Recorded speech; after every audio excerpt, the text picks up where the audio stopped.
Oh, you're so sweet, I swear. Te mando un besito.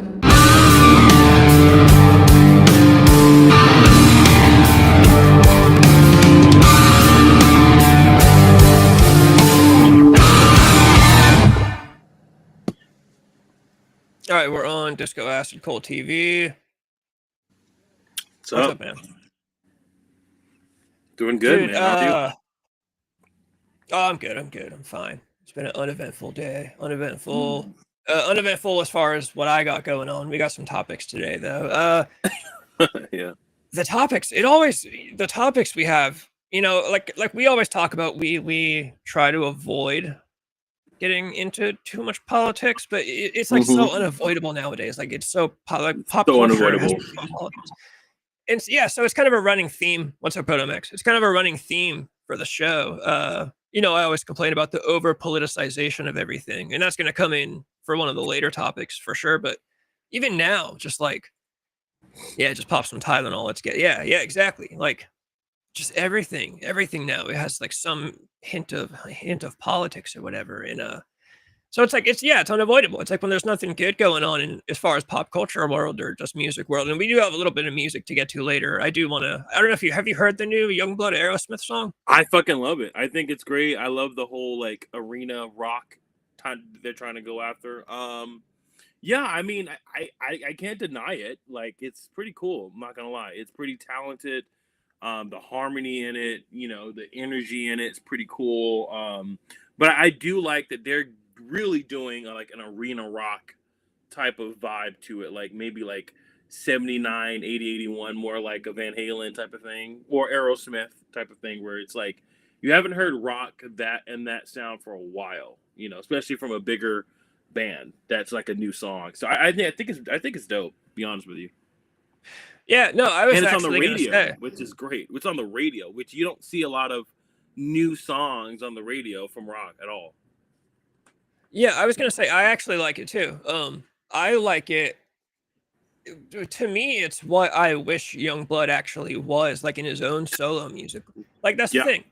That's one of my biggest complaints about him is that, I don't necessarily fucking hate the guy as much as I talk shit about him. It's that we have this constant push from the machine every day now telling us that he's the next big guy for rock and roll. And it's like he's a pop artist. Like his music is very generic, vanilla 2025 pop music. There's nothing rock and roll about it.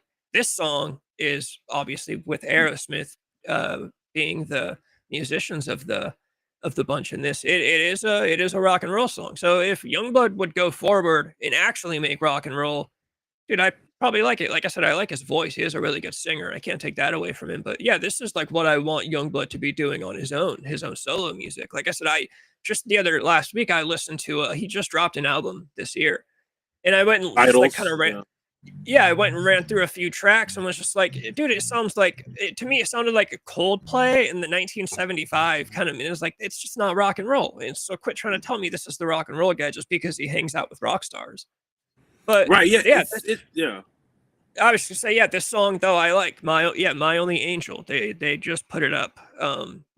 Like 5 days ago? Yeah. And I'm like, this is actually. Yeah, I was gonna say I fucking love it, man. I just think that like what you were saying, I'm kind of the reason why I haven't gone completely like, yeah, fuck yeah, Youngblood, is because like I'm waiting to see if he sticks with it, because I don't want this to be another just some generic fucking pop star. It's like, oh yeah, look, rock and roll, haha. Let's give it one album. Let's do something. Let's have a throwback, and then they go right back to the same bullshit that they always do. That's why I'm holding out on Youngblood, and I'm like, okay, let's see if he sees that, like the Aerosmith track that he put out. Let's see if it's gonna propel him to another level of like, oh, well, maybe I should just keep making this music. It doesn't have to be that exact sound, but definitely it has to be rock and roll, like the song was. So before I pull up the Youngblood flag on my house and say, hey, yeah, man, I fucking love it, I want to see what he does the next 5 years before I do anything, because the next 5 years is going to prove if he was just on this Ozzy Osbourne train and he just saw it propel his career to another level. If he's just going to keep, going on that, or is he actually going to create something and bring some fresh energy in rock and roll and not just be a pop star doing rock and roll for one album and then leaving? It's like, you know what I akin it to? I akin it to you remember Lady Gaga did the jazz stuff with Tony Bennett like about a decade ago, and you're like, man, she's fucking great. Like, this is like a different look for Gaga, and she only did it for one album, and then she went right back to doing the typical Gaga stuff. And it's like, for me, that's what I have a problem with. Or Beyonce. You know, Beyonce she's doing all the pop and the R&B stuff. And then, she's like, "Oh, I'm going to do a country album." And it's fucking great. And then the country album happens, and then guess what happens? She goes right back to not doing the country. So it's like, I really hope it's just not one of those things where it's just kind of like an SNL skit where it's like, "Oh man, yeah, let's throw back to the old days," and it's like becomes a joke. So I really hope he keeps it going, in my opinion. But the next 5 years are going to prove if he's serious or not about rock and roll. Yeah, I would totally agree. I won't sit here and declare him rock and roll like everybody wants us to. For sure, I like that. Pretty much what I was saying. I hope he continues going forward, making more rock music. Because he should. Like he is now in a position where he could pick up the microphone, I guess you could call it. He could pick up the torch, whatever, because they're already declaring. Yeah, they're already declaring he's the rock and roll guy. So we might as well just jump on it and just be like, okay, I'm going to start doing this forward. No more of the generic pop stuff that he's been doing for his whole career, which again is fine. I love generic pop. I love shit like that. Yeah, but if you're gonna claim to be rock and roll, just like, come on, like. And I love pop music, obviously, too. I love Sabrina Carpenter, but like, it's like Sabrina Carpenter is being Sabrina Carpenter, and she's not, pretending. It's like, Youngblood, are you going to be some pop star, or are you going to be a rock star? The one thing I don't hate pop stars. I don't hate rock stars. I hate people that try to be the other one, and try to convince us that they are, and they're not. Like, if Sabrina Carpenter came out with a rock and roll album, I honestly wouldn't like it. I would be like, come on, like, stop. You're on Disney Channel. Stop. Do the pop music, because your music is poppy and it's, good vibes and keeps your spirits up. But rock and roll is about that sex, drugs, rock and roll, rebellion, that fucking spirit, that fuck you attitude. And it's like, you could tell if it's completely manufactured, which it clearly is, completely manufactured for the masses. Am I talking shit about him as like in a jealous way? No, I'm not. I'm talking shit in a way where it's like constructive criticism. It's like, you clearly like, I don't know. You clearly just started getting into this stuff. And, I don't know, man. I really hope, I really want to be a fan of him, because I've seen him for a while and I've known of him for a while. And it's like, I really, really hope he grows into this whole Aerosmith thing that he's doing now. And it's not just a gimmick. I really hope so. Yeah, it's funny. I'm the negative one. I don't want to be a fan of him, but I will if I have to. That's the thing. I will if I have to. If he does come out with a new album and it's fucking rock and roll and it's undeniable, yeah, I'll be a fan of him. Guess I don't want to be, but I will. I will if I have to. So yeah, same thing. Hopefully he keeps it up. I hope he, I won't say hopefully he goes that direction, but I will say I hope he goes that direction, just because that's what I like better. And yeah, if you're going to be called the rock and roll guy by every fucking corporate entity out there, you might as well just be like, okay, I'm going to be the rock and roll guy. You have rock stars getting behind you. I do have to say, I think it's funny that you'll see people on the internet that are like, oh, he's gotten this endorsement from all these rock stars like Ozzy and now Aerosmith. And, again, me being the pessimistic and the cynical guy, I'm like, I don't really necessarily care about the endorsements, because Aerosmith are a bunch of dudes in their 60s and 70s. Like, of course, they're going to latch on to any new trending young, like, I'm sure if Charlie XCX hit up Aerosmith and said, hey, do you want to do a song together? Yeah, maybe not Charlie specifically, but you know what I'm saying? They're going to be like, yeah, you're a chart topping, right? Like, we haven't been in the top 20. Let's just be honest here. Motley Crue fucking did Home Sweet Home with Dolly Parton. Oh, that was bad. They're willing to do anything. They're willing to do anything to get their name in some kind of like the drag on to it. You know what I mean? So it's like, I'm not shocked anymore of who, goes with who, or fucking you know, I don't know, dude. Like it's just it's like Ric Flair being in the Migos song. Like it's just Yeah.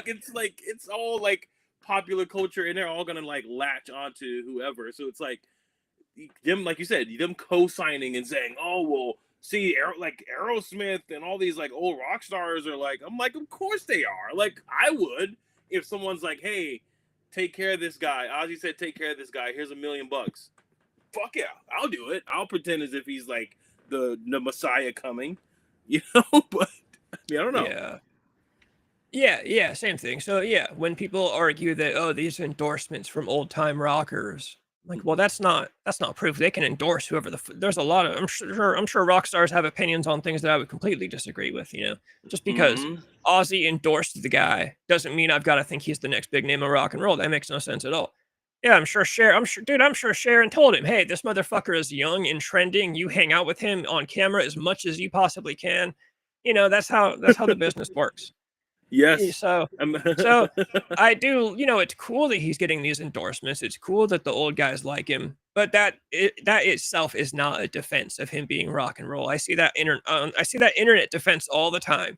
I also see people. I saw some people in some comment sections going back and forth, and somebody was like, "Oh, all the same people that complain about how rock and roll is dead are the same people that hit on Youngblood." And I'm like, "Yeah, because Youngblood has never done a rock and roll album. He's not a rock. That's why these people want rock and roll back, but they want real rock and roll back, not, you know, the 2025 produced on a MacBook generic, you know."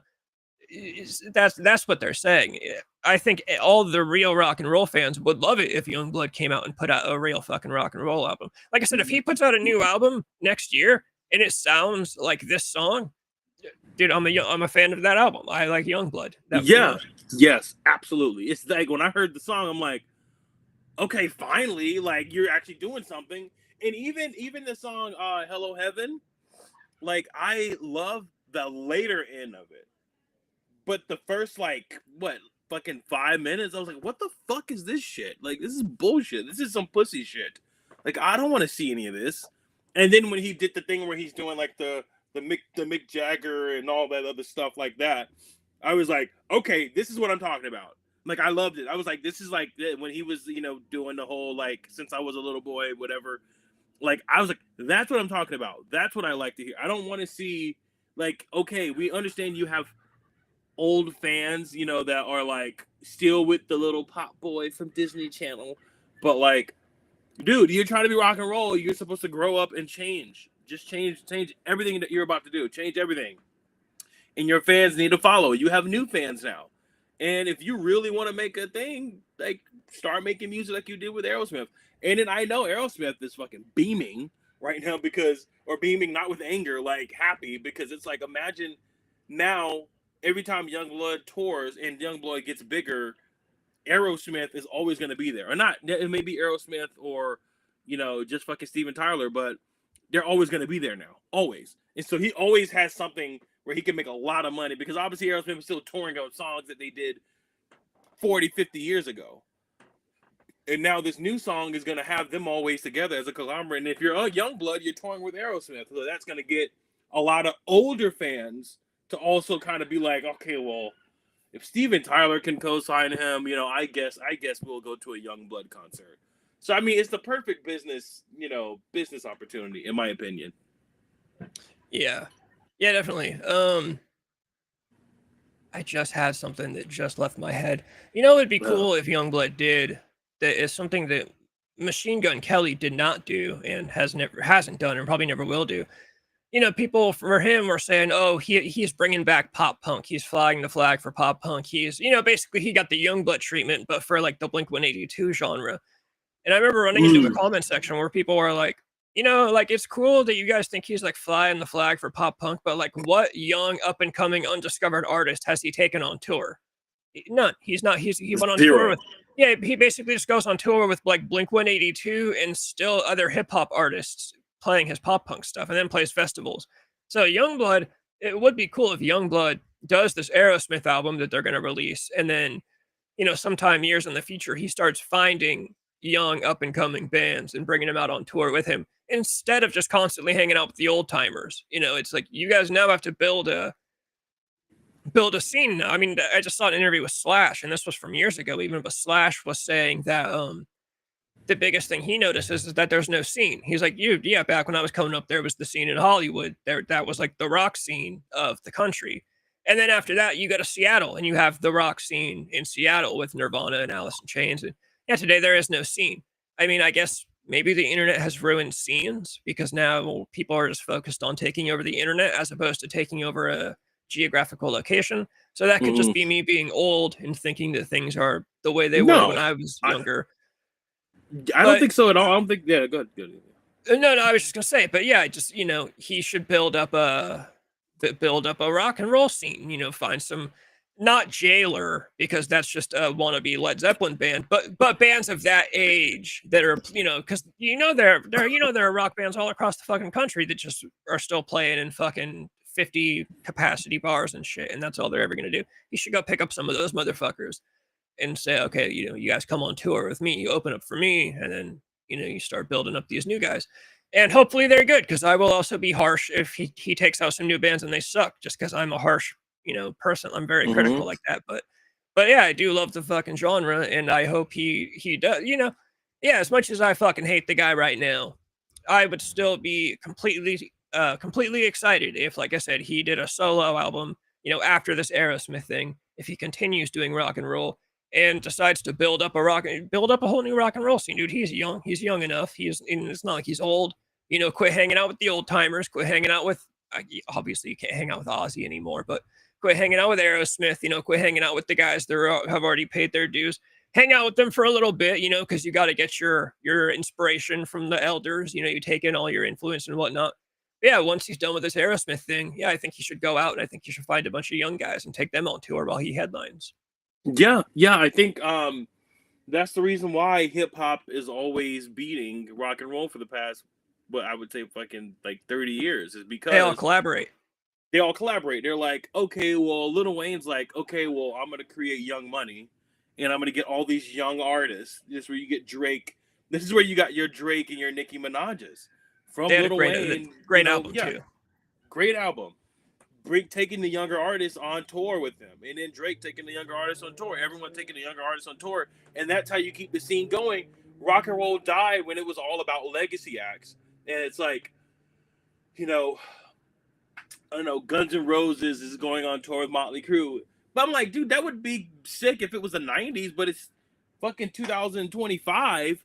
It's like that's the last thing I want to see. It's like I mean, sure, it's fucking great, but I care about the scene. I'm not some fucking 45-year-old dad that works 24/7 and needs to go to a concert to kind of like let his hair down. Like, I understand that's just, it's like a place for that, but it's like, dude, like if you really care about the scene, you would be doing that. And that's how Motley Crue and all these bands got big. You got to remember, it was Ozzy Osbourne at the Bark of the Moon tour that bought Motley Crue with them. And then it was Motley Crue that brought Rat with them. It is like it kept going that way, and them opening up for this person, Poison, opening up for Dokken, like just stuff like that is how you got your scene to keep going, is by bringing the younger people on. I understand that it's all about money now, because if you see a ticket that says Motley Crue and Guns N' Roses coming at the so-and-so festival, and so obviously you do that, you're going to be like, holy fuck, like, oh man, I'm definitely using my money because I've seen all the movies and I know the history. And they just run by selling tickets instead of like selling the rock and roll like brand, which if they sell the rock and roll brand, the money will come eventually. And I also think that goes like the Ticketmasters and all that other shit, Live Nation, where it's like ruining venues, where it's like you can't create a scene anymore because you got to pay fucking $800 to even fucking play at a fucking, I want to play at the Whiskey. Yeah, that's gonna cost you $800 to $2,000 if you want to do that. Oh, you got to sell a shit ton of tickets, or it's just like, dude, what happened to, you could play here. We see your band. You perform for our band. You can play here. That's fine. You need to sell what? 30 tickets. 30 tickets. You don't have to actually pay me. You don't pay me and sell tickets. It's okay, I'm going to sell this ticket. I'm going to sell 40 tickets. You get 40 people to come. All of it's good. And then you have a producer that is there, or an agent that's there and then they're looking and they're saying, "Hey man, I saw this really cool fucking band. I don't know, the Bumblefucks or whatever, the band the Bumblefucks." And then you get the Bumblefucks and you say, "Hey, I thought you did really great. The people in here went batshit for you. Now what we're gonna do is we're gonna, take you to another venue, and then we're gonna take you on a little tour of LA, Los Angeles, and then we're gonna take you, if that works out, we're gonna take you a little tour of California, and then we're gonna take you on a West Coast tour, and then we're gonna take you on an East Coast tour. Let's see what happens the first year." And then they blow up, and then that's when you get the albums and the touring and the albums and the touring.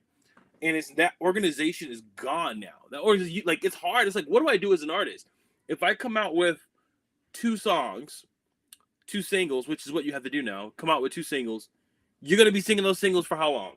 What is the point of you going on tour? It used to be, let's say we had a band, and we called the album Disco Acid or whatever. It's like, okay, this is a Disco Acid album. And then now we're going to go and tour that album. It's not, oh man, I made a bunch of songs. I mean, what do I do now? Just go tour the country? Yeah, but it's no theme. It's no point. Tour. That people, Motley Crue didn't just go out and tour. Like say, oh, let's just go out and tour. It was like, no, we came out with an album. We're going to tour this album now. And so there's a little bit of like structure now. And now the reason why the scene doesn't exist anymore, like I said, number one, the venues are fucking greedy because of the organizations and the corporations. Number two, there's no agents anymore going out and looking for people. They want you to be famous already before you do anything. Number three, I think that the older artists aren't reaching out to younger artists and getting them going. And then number four, there's a lack of structure now in music. So I think this all goes into this Aerosmith, the Youngblood. It's like, what is going to come of this? Is this going to inspire other bands to do what you do? Or is it just like something that we think we can share on Instagram and say, oh, that was a cool song. Yeah, but what comes next for the scene? Are you going to push the rock and roll scene further, or are you using it for your own amusement and your own gain?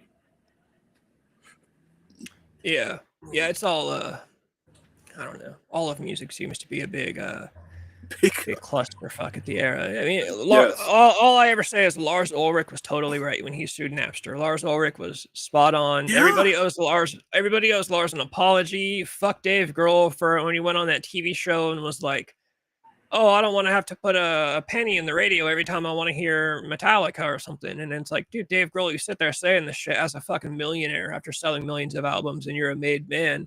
But now you don't understand that, bands are suffering.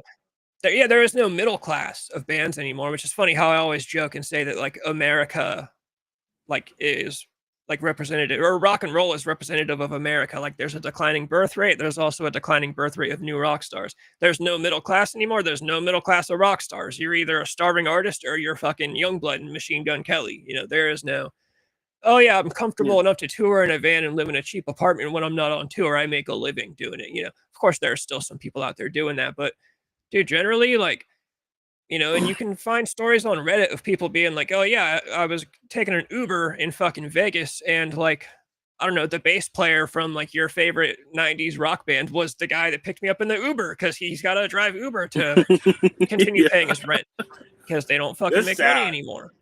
That's fucking sad, dude. Like, yeah, you can at least be like a fucking festival band and make a killing on it doing it, and now it's like, good luck doing that. Good luck booking festivals. Good luck anyone else, not wanting to travel with you. It's, I don't know, man. It's a really fucking big fucking clusterfuck, dude.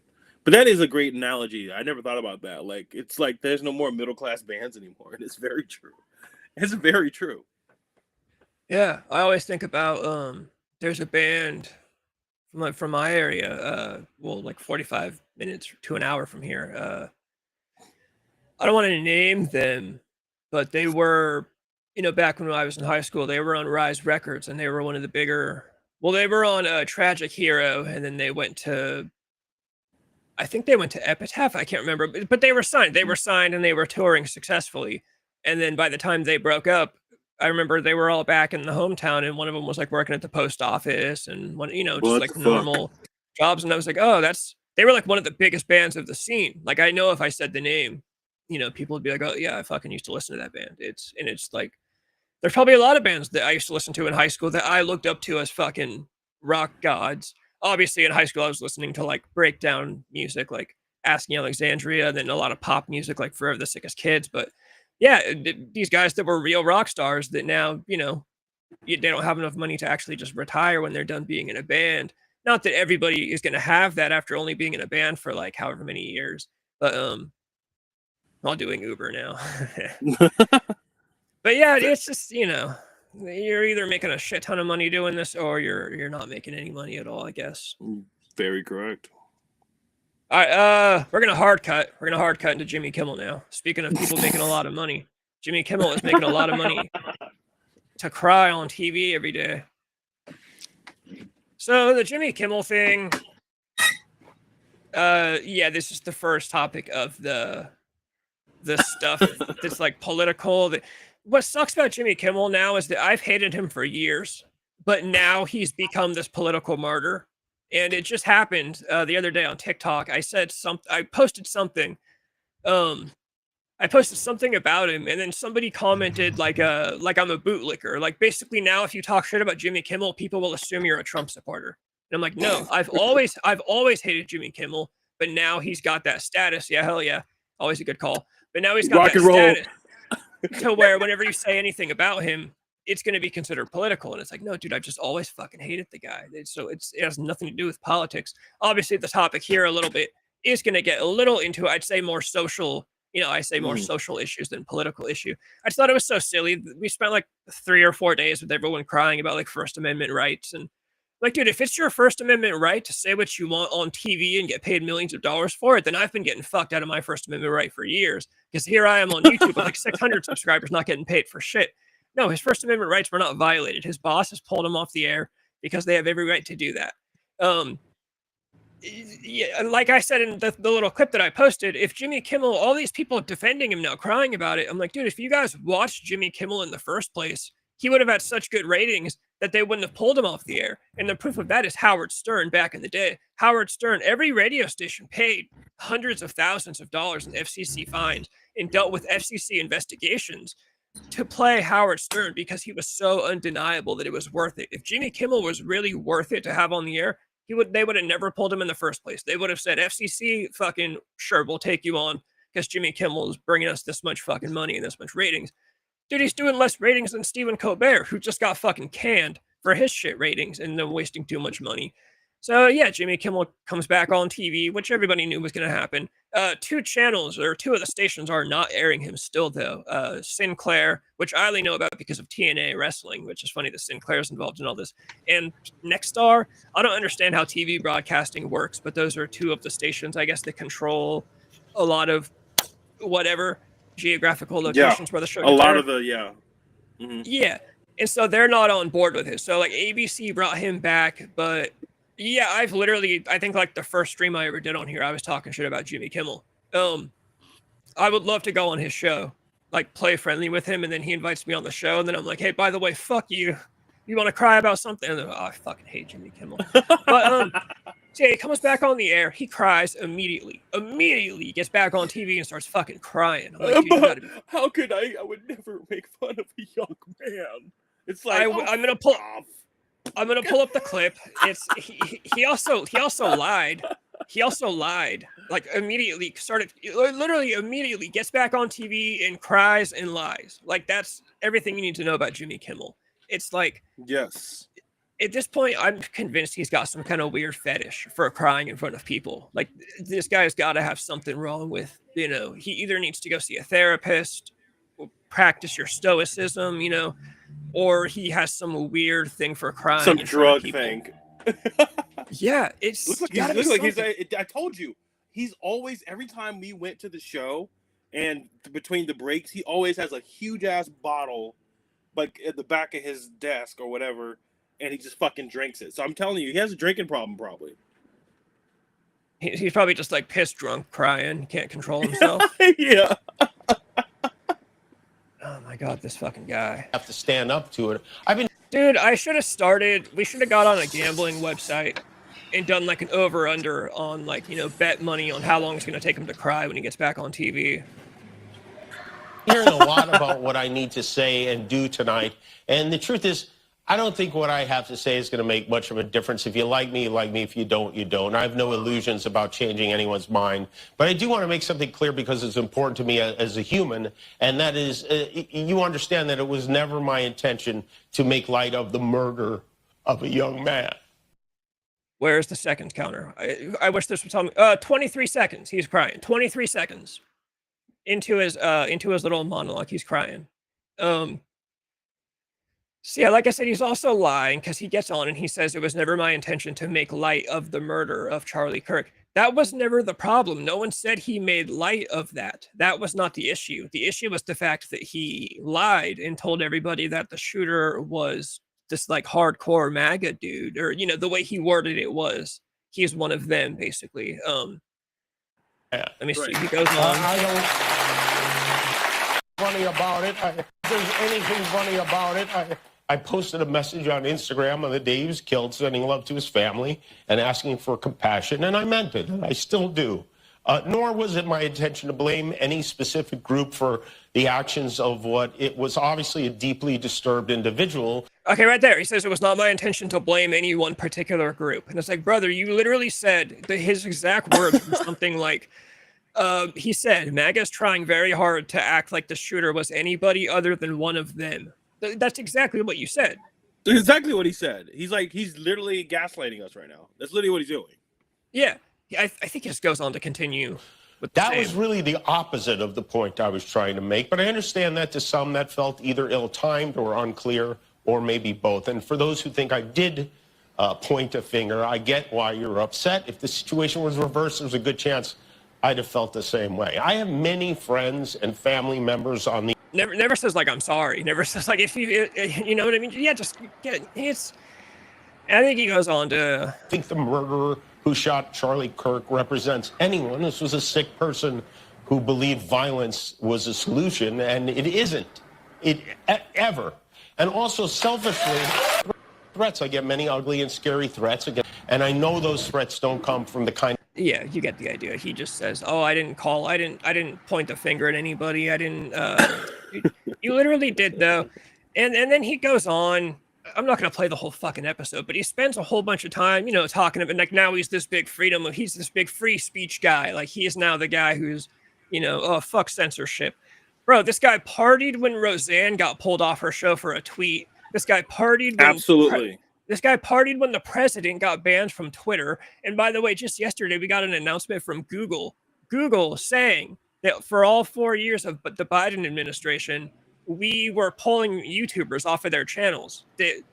I guess they said like they would call. They were talking to the Biden administration, and a lot of YouTubers got banned, for saying things that were controversial at the time, which is basically just if you don't agree with the mainstream, it's controversial. And so now Google is trying to reinstate YouTube channels. They put out a statement saying if we banned your YouTube channel during those 4 years because of some kind of thing that you said that they literally said like we were banning YouTube channels that didn't break our community guideline violations because the Biden administration was calling us and saying like, do something about these motherfuckers. So Jimmy Kimmel goes on the air and talks about all this, cancel culture, freedom of speech bullshit, but never once mentions that announcement that just came out. So he had a big chance to say, hey, look, I'm talking both sides, freedom of speech, because that's me, both sides. Everyone gets freedom of speech. If one guy's going to say something, Nick Fuentes should be allowed to be on YouTube, I would say tomorrow. That Gypsy Crusader motherfucker, he should be allowed to be on YouTube tomorrow. Like, I don't care. All the left-wing guys, I'll leave them on YouTube. I mean, the left-wing guys are never getting banned from YouTube, but that's always been my take with that. I don't care what you say. I really don't. I don't have to watch it if I don't want to. It sounds boomer because that's like the classic. Oh, you don't like MTV playing Guns N' Roses? Just change the channel. You don't like watching tits on WWF back in 1999? Change the channel. But it's fucking true. You don't have to watch it if you don't want to. But yeah, Jimmy Kimmel goes on and talks about Trump and the FCC. And it's funny, he made a joke about the Epstein list. And I'm like, bro, Jimmy Kimmel, you're probably on the Epstein list, motherfucker. Like, you're one of... Totally. He's another one of those guys that thinks he's not part of the elite. He thinks he's this like rebellious. It's like, bro, your opinion is the most mainstream, vanilla, cookie cutter. Like, you are the elite, Jimmy Kimmel. You're not being silenced. You got pulled off the air for 3 days because your bosses are tired of you crying on TV and they think you suck. And now he's this martyr. Like I said, now he's this martyr. If any of these people find this video on this YouTube channel, they will talk shit to me and tell me that I'm a Trump supporter, when that's not at all what I'm saying. I just fucking think Jimmy Kimmel's a pussy. And yeah, this whole thing is like the worst for Jimmy Kimmel haters, because now he's going to have this impenetrable, when it comes to like political topics, Jordan Peele movies are another great example. They have this impenetrable force field. If you say you don't like a Jordan Peele movie, oh, that must be because, yeah, you're a racist, or you like this politician or this. And it's like, no, bro, I just don't like the fucking movies. It's like, no, bro, I just don't like Jimmy Kimmel. Yeah, Jimmy Kimmel is for sure on that fucking list. He was crying in front of, that's what Jimmy Kimmel was doing. He was crying in front of kids on Epstein Island. So yeah, that's the thing too. People are like, "Oh, Jimmy Kimmel got suspended. They're messing with his First Amendment." No, Jimmy Kimmel never lost his freedom of speech. He could have made a YouTube channel the night he got suspended and said whatever he wanted to say. Part of your First Amendment right does not include being broadcasted on television and paid millions of dollars for it. It means you can go stand on the street and then waste corner a bunch of money. Yeah, exactly. I just can't fucking stand this guy. Yeah, it's like this is the thing. It's like, do I support? I always say this. Do I support, Jimmy Kimmel being taken off the air? Of course not. I don't support that. But are we going to sit here and pretend like he didn't support doing the same thing to his enemies? Like, you remember when he was joking about, people losing their job because they didn't want to take the shot. Like, he thought that was okay. He thought people being silenced was okay. Yeah, he thought people being silenced was okay, and now all of a sudden he has a problem with it. Or remember when it was, like you said, when Trump lost his Twitter access and it was banned, the whole world of all the liberals were fucking rejoicing. No one was complaining about that then, but now they believe in free speech. It's like I always say, it's always the party in power that all of a sudden forgets freedom of speech. All of a sudden. You ever notice that? Like, it's always like when they have power, now all of a sudden it's like, oh, well, those aren't the rules, or that's fascism, or that's this. It's like, yeah, but when you were in office, you did the same thing. You complained about Trump fascism, but am I the only one that remember that all these liberal governors in blue states were not like, oh, wait, you can't go to the grocery store. You can't go to the grocery store without putting your mask on. You have to be 6 feet from each other. If you don't get a shot, you're gonna lose your fucking job. Like, are we like rewriting history that we don't remember that, or shaming people? All over Facebook was a fucking cesspool during COVID, before with the shots and all that. It was always, I got my vaccine. I was like, you pompous, arrogant fucking pricks. Like, what do you mean? Like, what do you mean? Like, it's like, well, okay, yes, Turret Destroyer. Yes, it's a fucking fraud. It is a fucking fraud. Do I believe that some vaccines do work? Of course. I mean, we can't deny that. But, like, we really don't think that, like, what's going on right now is clearly orchestrated. Like, I'm sorry if I sound like a conspiracy theorist, but I think it makes pretty much sense to me. I mean, it makes sense to me, dude. I don't know what else really to say other than everyone wants to be the oppressor and not the oppressed. When you get into office, you want to cancel people. Cancel people for saying something against you or your president or whatever. And then when you're out of office, you don't want that same thing to be done to you. It's always a slippery slope. And so my only answer to all the liberals that are like crying about like Jimmy Kimmel, I'm like, well, you have what's coming to you. You reap what you fucking sow. That's what I think. Yeah, Jimmy Kimmel and his partners, his team, his group, they are basically the creators of cancel culture. Like, they're the ones who created this. You guys are literally the ones who started. And original cancel culture, I think people always forget, the original cancel culture was, remember, they'd go back like 15 years ago on your Twitter account and they'd find a tweet you made from 15 years ago and they'd fire you. And cancel your gig. Yeah, they fire you or they pull you off the air. They take away your living. And from there, it just got worse to where it was like, if you say one wrong word, your whole fucking life is over. They are literally the creators of that kind of cultural phenomenon. And then, of course, the second it's done to them, oh, they cry fascism. So no, I would never call for Jimmy Kimmel to be pulled off the air for some shit that he said. I don't think anybody should. If that's been your job, you're a good employee. If your boss is like you, whatever, you should have the right to say whatever you want. But I lose the ability to shed a tear over it, when, like I said, Jimmy Kimmel was partying when Roseanne got pulled off the air over a tweet, and was partying when the president got pulled off of Twitter. Like, dude, I'm sorry. I don't care what the president is saying, whether you like it or not. That's the fucking president of the United States, and you guys banned him from fucking Twitter. I don't even like the fact that the president tweets. I don't like that at all. I think that's weird. I think it's silly. But at the end of the day, it's the fucking president, dude. Like, you can't kick him off of fucking Twitter. I know Jimmy Kimmel partied about that. Tarot Destroy dropping a bunch of quotes here. The vaccine stuff, where I am with the vaccine stuff is, if you want to get a vaccine, fucking get it. That's all. But don't force people to get it, and that's literally what they were trying to do. That is exactly what they were trying to do. That's what during COVID, because I did get the vaccine. I got 2 shots, 2 doses, whatever you want to call it. And I got it, obviously, for my job. Like, I had to get it. It was either that or fucking be on the fucking street or live with my parents. So it was either job, be on the street, live with my parents. I don't know. So I just say, I'm going to take the fucking shots.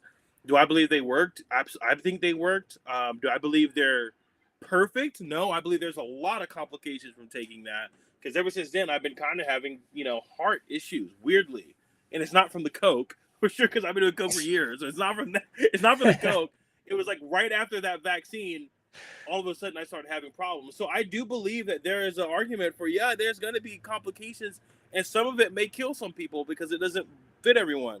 I hate the thing of forcing someone to do something. I think what they should have said is, if you want to get the vaccine, it's recommended, that you get the vaccine, but it's not required. So I think that is what happened to just being in the fucking middle ground. Why does everyone want, no, vaccine, it's evil, and then the other is, vaccine is all good, there's nothing wrong with it. If you say there's something wrong with it, you're a fucking fascist and you're a fucking Trump supporter, you're MAGA. And it's like, no, maybe I just think people should have freedom of choice to do what they want. You can't tell someone, hey, you're gonna put this in your fucking body or you're evil. Like, I think that was the wrong call, and I think that was the start of that whole thing. Being on Facebook, dude. I don't know if anyone has a Facebook here, but or still has a Facebook. But it's being on Facebook during that time was the biggest circle jerk I've ever seen in my life when it comes to vaccines. Oh, yeah, hey, look, I got my vaccine. That was ridiculous.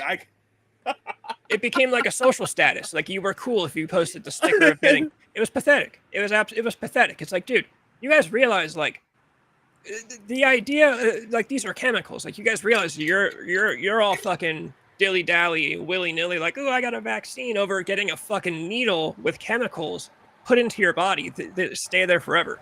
It's the idea of, let people do what they want. Don't force them to do things.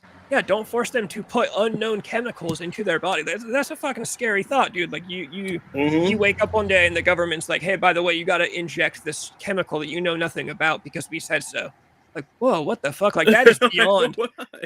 That's beyond oh, you can't say this thing on Facebook. I mean, they did that too, of course. You couldn't say, people got kicked off of YouTube for even questioning. You know what's funny?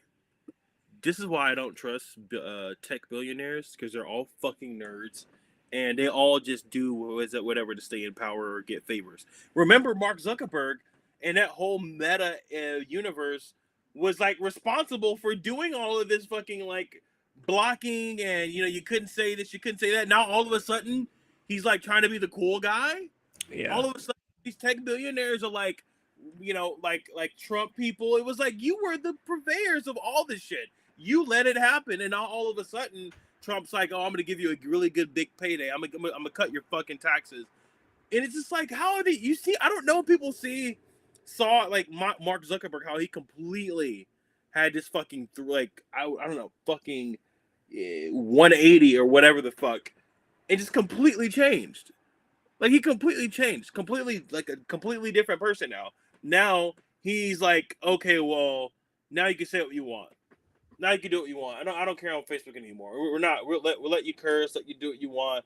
Why is that now a problem? And you know what it is? And what I found out? It's follow the money. That's what it's about.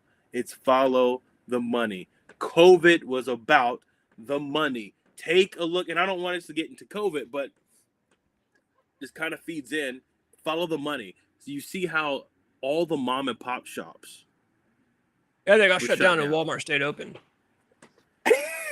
I Yeah. can't stay 6 feet from, and it was like, oh, so the people that benefited were these billion-dollar corporations that were like, hey, we're losing fucking money. I mean, obviously they're always going to be good, but like, hey guys, I know a thing where we can get a lot of money. There's this COVID thing that's coming out now. So maybe if we tell people this, or that, or the third, then we can get more money, because guess what? Now you're going to shop at Amazon. Now you're going to sit on your fat ass. You can't go anywhere. You got to shop at Amazon, and then you got to get your groceries maybe on Amazon too, but then you got to get your groceries at these really multi-million, billion-dollar corporations, and all of them are open. Yeah, and remember, bingo. Jimmy Kimmel, now this crusader for free speech, when COVID was going on, literally went on his show and said he believes that if you don't get the vaccine, you shouldn't get treatment from hospitals. Literally, there's that quote from him where he says, oh, when you go to the emergency room, you're having a heart attack. Are you vaccinated? Sure, right this way. Oh, you're not vaccinated? Sorry, I'll see you later. Jimmy Kimmel, that's the new martyr for free speech. The guy who believes that if you don't get a vaccine, hospitals should deny you care. You should just die on the street because you didn't take a fucking injection that was made by... One of the things that's funniest about the whole thing is that Donald Trump oversaw the making of the vaccine. I remember when he came out with the vaccine. That's also funny.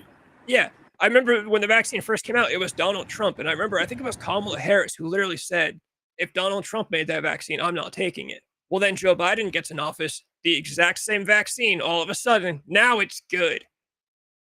Bro, it was Fauci the whole time, who, by the way, got pardoned. That whole pardon thing, I still think should be being talked about. Just a quick side note, Joe Biden on his way out the door issues Fauci a pardon for what? If he didn't do anything wrong, what are you pardoning him for? You don't pardon innocent people. Anyways, yeah, the fact that Trump oversaw the making of the vaccine, and this goes to Republicans too, who talk shit about the vaccine, because it's like, hey, your boy is the guy who oversaw this. It was like Operation Lightspeed or whatever the fuck they called it. Make a crazy new vaccine in as little time as possible, which just seems completely counterintuitive. Like, that just sounds like a terrible idea. Like, like that's not even like the way medical studies work. Like, you can't say, oh, 6 months and here you go. Let's rush this very experimental new chemicals that we're gonna put into people's bodies. Let's get that done as quick as possible. Like, what? I'm like, what is this? The fucking 1800s? Like, yeah, dude, the whole thing's just fucking ridiculous. And yeah, it all does go back to Jimmy Kimmel, because like I said, he was the number one guy for literally get a fucking vaccine or you're not gonna get taken care of at hospitals and shit. Yeah, Anthony Fauci is what happens when we let Italians have too much power. That's that old school Italian gangster coming out of Anthony Fauci. Here's what's gonna happen: you either take it or you don't. Something's gonna happen. I know you'll do the right thing. Oh God, yeah, that whole thing was such a strange time. That was a time when I think a lot of people started changing their minds about a lot of shit. I know for me, I thought that shit was crazy. Yeah, for me, that's what woke me up. I was just kind of like, this shit actually worked. Like, some of the conspiracy theorists were right. Like, this shit actually worked. They actually told us that we have to stay in, and we did it. So it's like, if anything was to ever happen where they wanted to like do anything to us, I don't want to hear. Remember, it's funny that all the guys that like live in the woods or whatever were like, yeah, you don't want to take away my Second Amendment right, because I'm gonna come after you. I don't care that the military has tanks. It's like, where the fuck were you during COVID when they were telling you can't come out? You know what I mean? Like, yeah. Oh, dude, there's that footage of that just came back up on Twitter. Tim Walz from Minnesota, who I think is a weirdo, by the way. He was talking about the Jimmy Kimmel thing, and he said, "Oh, this is censorship at the highest level. This is North Korea type stuff." Somebody on Twitter dug up the footage of when Tim Walz called in the National Guard to walk down the streets of Minnesota to make sure people stayed inside their homes.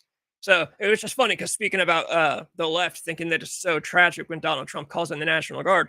Remember, Tim Walz called in the National Guard to tell people to stay inside during COVID. There's footage of it on the internet. You can go find that shit right now. There's a lady and her family. They were on their porch recording, and the National Guard came down the street, fucking yelling into megaphones, and they started shooting, I'm sure just like into the air, yelling, everybody get inside your fucking house. So Tim Walz talking about this is censorship and this is North Korea. It's the exact same thing you said, that as soon as they get into power, they completely forget. And then as soon as they're not in power, they cry fascism. That's basically the game. When you're not in power, you cry fascism. you cry oppression, then you get into power, and you just start fucking trying to take it's all fucking ridiculous. Like none of these people actually care. People only like free speech when they like what the other person is saying. You know, if Yes. If Greg Gutfeld got suspended for 3 days, there wouldn't be a single word from any of these people about Thank free you. speech. They would be like, good, okay, great. He got yes, great. Come on, give me a break. It's like, come on, dude. Like I can see the hip. It's like but it's just like it's weird that people are all pretending as if it's not a thing or they didn't at one point cheer on all this cancel culture stuff, and then all of a sudden they pretend to be, against it in a way or about free speech. But remember all these like conservative, influencers going on, college campuses and getting protested, like, and then getting ran off the fucking campus. I mean, come on. So it's just weird to me.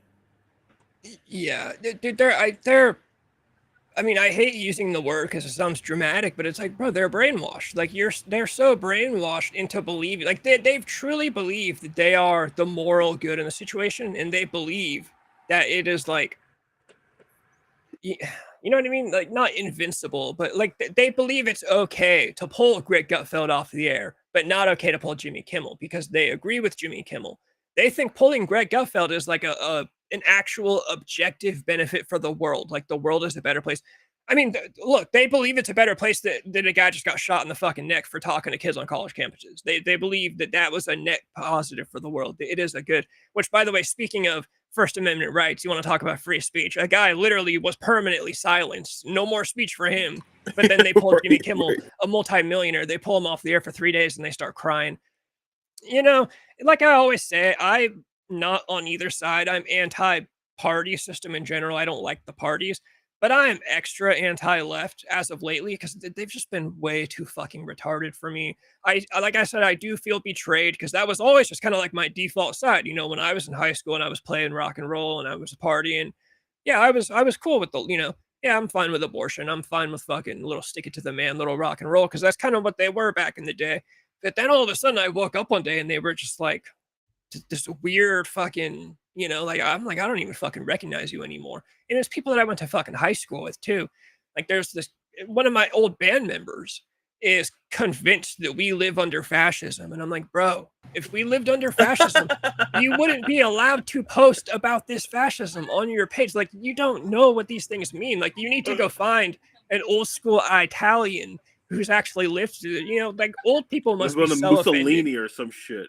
Yeah, old people who have really lived under this stuff, under dictators in other countries. I can only imagine how offended they are, being like, bro, what are you talking about? Like a talk show host got suspended for 3 days. Like, guys used to, dude, there are governments who If like it was go true door to door. fascism, what would have happened is Jimmy Kimmel gets his, thing taken off air, and the military or whoever that works for, the president, the Secret Service is waiting to him at home, and then puts him inside of a fucking chamber, beats him up or kill him, and then as a message for all the other hosts. That is what fascism is. Fascism is not, oh man, well, I think that I don't like Jimmy Kimmel, and I know that Sinclair would be better taking him off because they just talk shit about me all the time.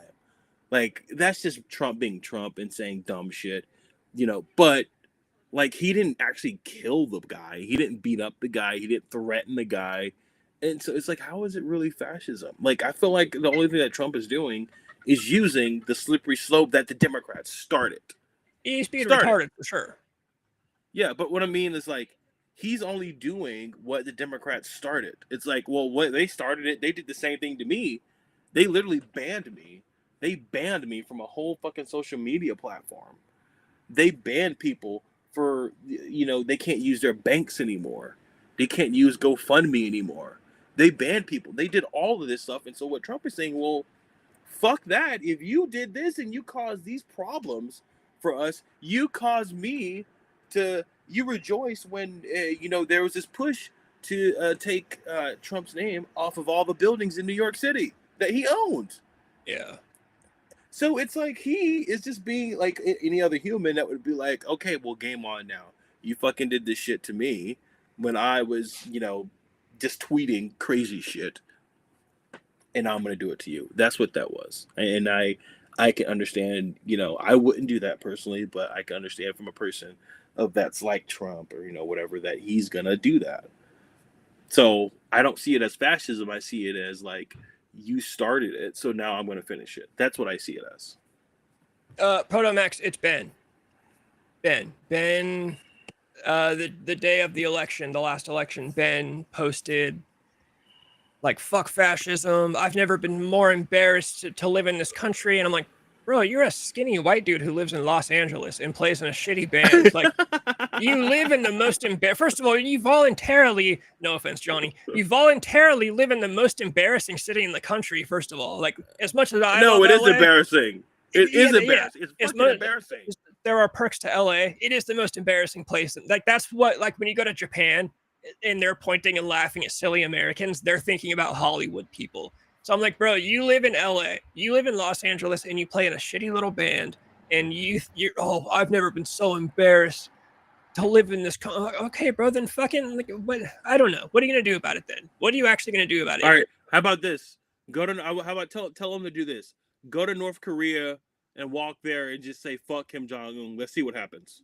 Let's see if they just say, oh no, you're, I don't know, shut up, you fucking liberal. Let's see if they say that, like you say here. You say things like, oh man, I fucking hate Trump, and worst you're gonna get is shut up, you fucking liberal, or fuck you. Go over there to Kim Jong-un and let's see what real fascism is. Let's see what real fascism looks like. See what real fascism looks like when the basketball player went over there to smoke weed in Russia. Yeah. She begged Donald Trump to let her out. Let's see what real fascism and real fucking strongman is. Since you think you're so great, go over there and then you have to beg President Trump to bring you back, and he does. Let's see what real fascism looks like. Well, and it's not even go over there and talk shit about Kim Jong-un. It's like, bro, go over there and see if they even let you in. Like, see if they even let you fucking, your pussy ass live there. Right.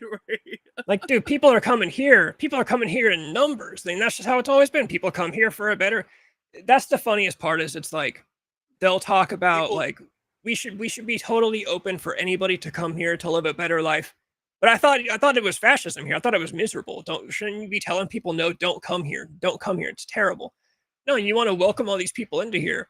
Why would you let them in here if it was such a terrible place? And look, I'm not the patriotic guy on the field. I'm not waving American flags. I used to use an American flag for the Disco Acid logo just because it was 70s rock and roll. It was like Leonard Skinner type shit. I've never been the fuck yeah America guy, but I'm also realistic, and I can acknowledge that, like, I've not lived I've lived a pretty miserable life, but it's all been my own doing. Nothing has been done to me, because of the country that I live in. Nobody's come to my house with a gun telling me I've got to do this or do that. It's not. You know what I say? I always say America. This is my thoughts. America is not the greatest country in the world, but it is the freest. It may not be the greatest. It may not be like the best education or the best healthcare or but it is the goddamn freest. Meaning you could do whatever the fuck you want to, pretty much. And that's the great thing about America, which is like, we're different from a lot of different countries that make rules about what that restricts your freedom. It's like, when Mussolini was in charge, no one was saying, hey, I want to go to Italy. No one was saying that. People wanted to leave. People were coming to America to flee Italy. They weren't saying, oh, let's fight for immigrants' rights to come to Italy while Mussolini was in charge. They were saying, no, like you said, no, don't come here. And so I feel like that's the same way of now. It's kind of like, even if you think Trump is like the worst thing ever to happen, it's like, at least you have the fucking freedom to say it. At least you can get on fucking TikTok and talk shit. At least you can shoot at him and still be okay. We're almost too free for our own good. Huh? Yeah, we're almost too free for our own good in some cases. There are other countries, like I think about like Japan. I always reference Japan because Japan is just like, Japan's always doing well. Japan is like 98% Japanese, and that is very intentional. They keep a very, most of their population is national Japanese, whereas here, you know, if I told you that we should be 98% American or 98% national, born here, white, whatever, people would call me racist. They'd say we need diversity, which that's fine. You can believe that, but just keep in mind that most other countries don't operate like that because they're not as free as shit is here. In Japan, people don't litter because you will actually, I'm pretty sure you can face A bamboo jail time. stick. Yeah. I'm pretty sure there's jail time for things like littering in Japan. I'm pretty sure there's jail time for things like insulting people to their faces in Japan. Like, you know, I'm not trying to paint Japan as like a harsh country, but like people don't break laws over there because one, they still believe in like dignity and self-respect and not embarrassing their families. And two, because they actually punish crimes, you know, whereas here we, you know, you can, in California, dude, I could steal $999 worth of shit and walk away with a misdemeanor. Like, yeah, we're like almost such a fascist country that lets you do that. Yeah, exactly. We're fascist. so fascist, the whole neighborhood can burn down their own neighborhood, and then it's okay. Yeah, it's so fascist that I can steal a TV and walk away with a ticket. You know, if they catch me. Yeah, it's just, I'm just like, dude, you guys have to grow up. Like we all went to the same school together. We all got the same education. We all know what these words mean, and you're just saying these words. And the right does it too. Don't get me wrong. When the right talks about how the left wing is a bunch of communists, I'm like, no, they're just like fucking pussy liberals. No, they're not. Yeah, we're not living under communism. Joe Biden might have been a shitty president, but he wasn't a fucking communist. There might be some ideas. They take some influence from there, whatever. Not a fucking communist. Donald Trump might be a shitty president, but he's not a fucking Nazi. Dude, the thing is, dude, I always reference him, author Nicholas Schreck. He does this great interview where he talks about this exact thing when he's like, people throw these words around. The right throws around words like Marxist and communist. The left throws around fascist and Nazi. He's like, dude, real fascists would laugh and call Donald Trump a pussy. Real Marxists and communists would laugh and call Joe Biden a pussy. Like these are very, like, dude, Donald Trump is like the most basic ass Republican dude. Like he fucking is down with Israel. I guess that's it. He's just down with Israel is all I can think about Donald Trump when it comes to his second term. But that's like the most basic Republican. You know, it was the same thing with Charlie Kirk. It's like, bro, Charlie Kirk was just the most basic ass Republican. There's nothing hardcore about him. They really don't know what's out there. I always reference Paul Miller, the Gypsy Crusader. Like people really think that Charlie Kirk was like this hardcore right-wing guy. Bro, Paul Miller has like 40,000 followers on one page on, I think it's like goyimtv.com, which no one's ever even heard of, but he's amassed that big of a following on that website, which is a neo-Nazi website, by the way. He's got a large following, and he believes exactly what Goyim is.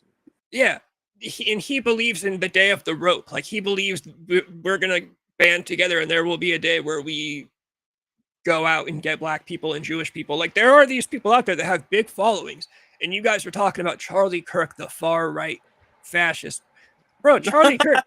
Turning Point USA, I remember they had stickers at one time that there was some slogan about how gay people should use their Second Amendment rights to defend their rights to be gay. Tell me that's a hardcore neo-Nazi fascist. No, dude, he was telling gay people, get guns so you guys I'm down with the gay motherfuckers. Like that was Charlie Kirk. And these people are, you should see the video where actually this guy comes up and he goes after Charlie Kirk at a debate, and he's like, you support gay people and you support transgenders and blah, blah, blah, blah, blah. And like, how could you, say you're a Christian and then you support him? And Charlie Kirk goes and says, are we a theocracy? And the guy's like, no, but we are built on. He was like, yes, but no, we're not a theocracy. He was like, if you think that gay people or LGBT people are not allowed inside, like allowed to be free and make their own choices, then you are not a Trump supporter. There is a video online of him saying this. This is Charlie Kirk saying the exact opposite of what everyone says he says. And let's just talk about it. All the real extremists, as you said, and the Nick Fuentes or whatever, they actually hated him because he accepted it. Yeah. Because he invited people like Lady MAGA, who is a trans MAGA person. He invited, a bunch of gay, gay Republicans. He invited a lot of these people to talk at his conferences, talk at his, college campus debates. He allowed these people to have a space in Turning Point USA. So it's like, he is the exact opposite of what they're trying to make it. It's like, but what's gonna happen if you keep killing the moderate people like Charlie Kirk? You're going to get the people that are far right. You're You're gonna going to get get Gypsy these people come Crusader. out of, yeah, you're going to get Gypsy Crusader who will call you the N-word like that live and don't give a shit about it, and will say he openly wants to fucking, violently oppress other cultures. That's what you're going to end up getting. It's like, hey, so if I were you and I were liberal, I would say, okay, well, maybe we should have a game plan and say, hey, let's just tolerate Charlie Kirk. Maybe let's not take him out. Maybe let's not fucking call him the worst thing, because if you are on these Discord chats and these areas and you really go and you're on Twitter and all that other stuff and you see how bad it actually is, like how far right a lot of people are, like you would want Charlie Kirk to be there. You would want him as your friend, because that's the last person. These are the last people, the people that I know are actually far right. Those are the last people that you want to be in, the public conversation. The last person. So just be with the guy that says that, facts don't care about your feelings. Just keep that guy. Keep the Ben Shapiro's and all these other guys. Because if you take all of them away, you're going to get the latter, and you're not going to like the latter. That's all I have to say. Yeah, Charlie Kirk was even, I'll switch over to the next one because we're still in political realm with the Tylenol topic. Charlie Kirk was even more lightweight than like Ben Shapiro and Matt Walsh. I mean, Ben Shapiro and Matt Walsh. Yeah. Shapiro, Matt Walsh, and Michael Knowles, I mean, they talk about eradicating transgender ideology altogether. They don't even want transgenderism to be like a thing that we entertain. Charlie Kirk had Blair White. Charlie Kirk had Blair White at all of his events, who right. honestly probably the hottest transgender person I can think of off the top of my head. Let's just be honest about that. I would do that if I had a chance now. Yeah, but it's like, yeah, dude, they literally took out and are still celebrating. They're celebrating the murder of honestly, like their closest friend on the other side. But that's the proof that you need to know that Nick Fuentes actually said this. I saw a clip of him after this. He was saying, look, what this means is you can't reason with these people now. Like all these right wingers that think they're gonna, we're gonna find some kind of similar something in common. You can't. These people don't like you. They want you dead. If you are any farther to the right than Charlie Kirk, who was the closest to the left possible, they want you dead. So there's just no, there's going to be no unity. I think best case scenario, I've been saying this, best case scenario, we split the country in half. Like we just have to split it in half and just left goes one way, right goes another. Because I don't see the off ramp. I know that's like a dramatic slogan now. We're at the point, to segue into this, we're at the point now where pregnant broads are eating Tylenol on TikTok to make like political statements. So it's I always talk about, I remember the days when if you didn't like a politician, you put a bumper sticker on your car and you went to work. That was, that was cool. But that was it. But now we got pregnant broads eating Tylenol on TikTok.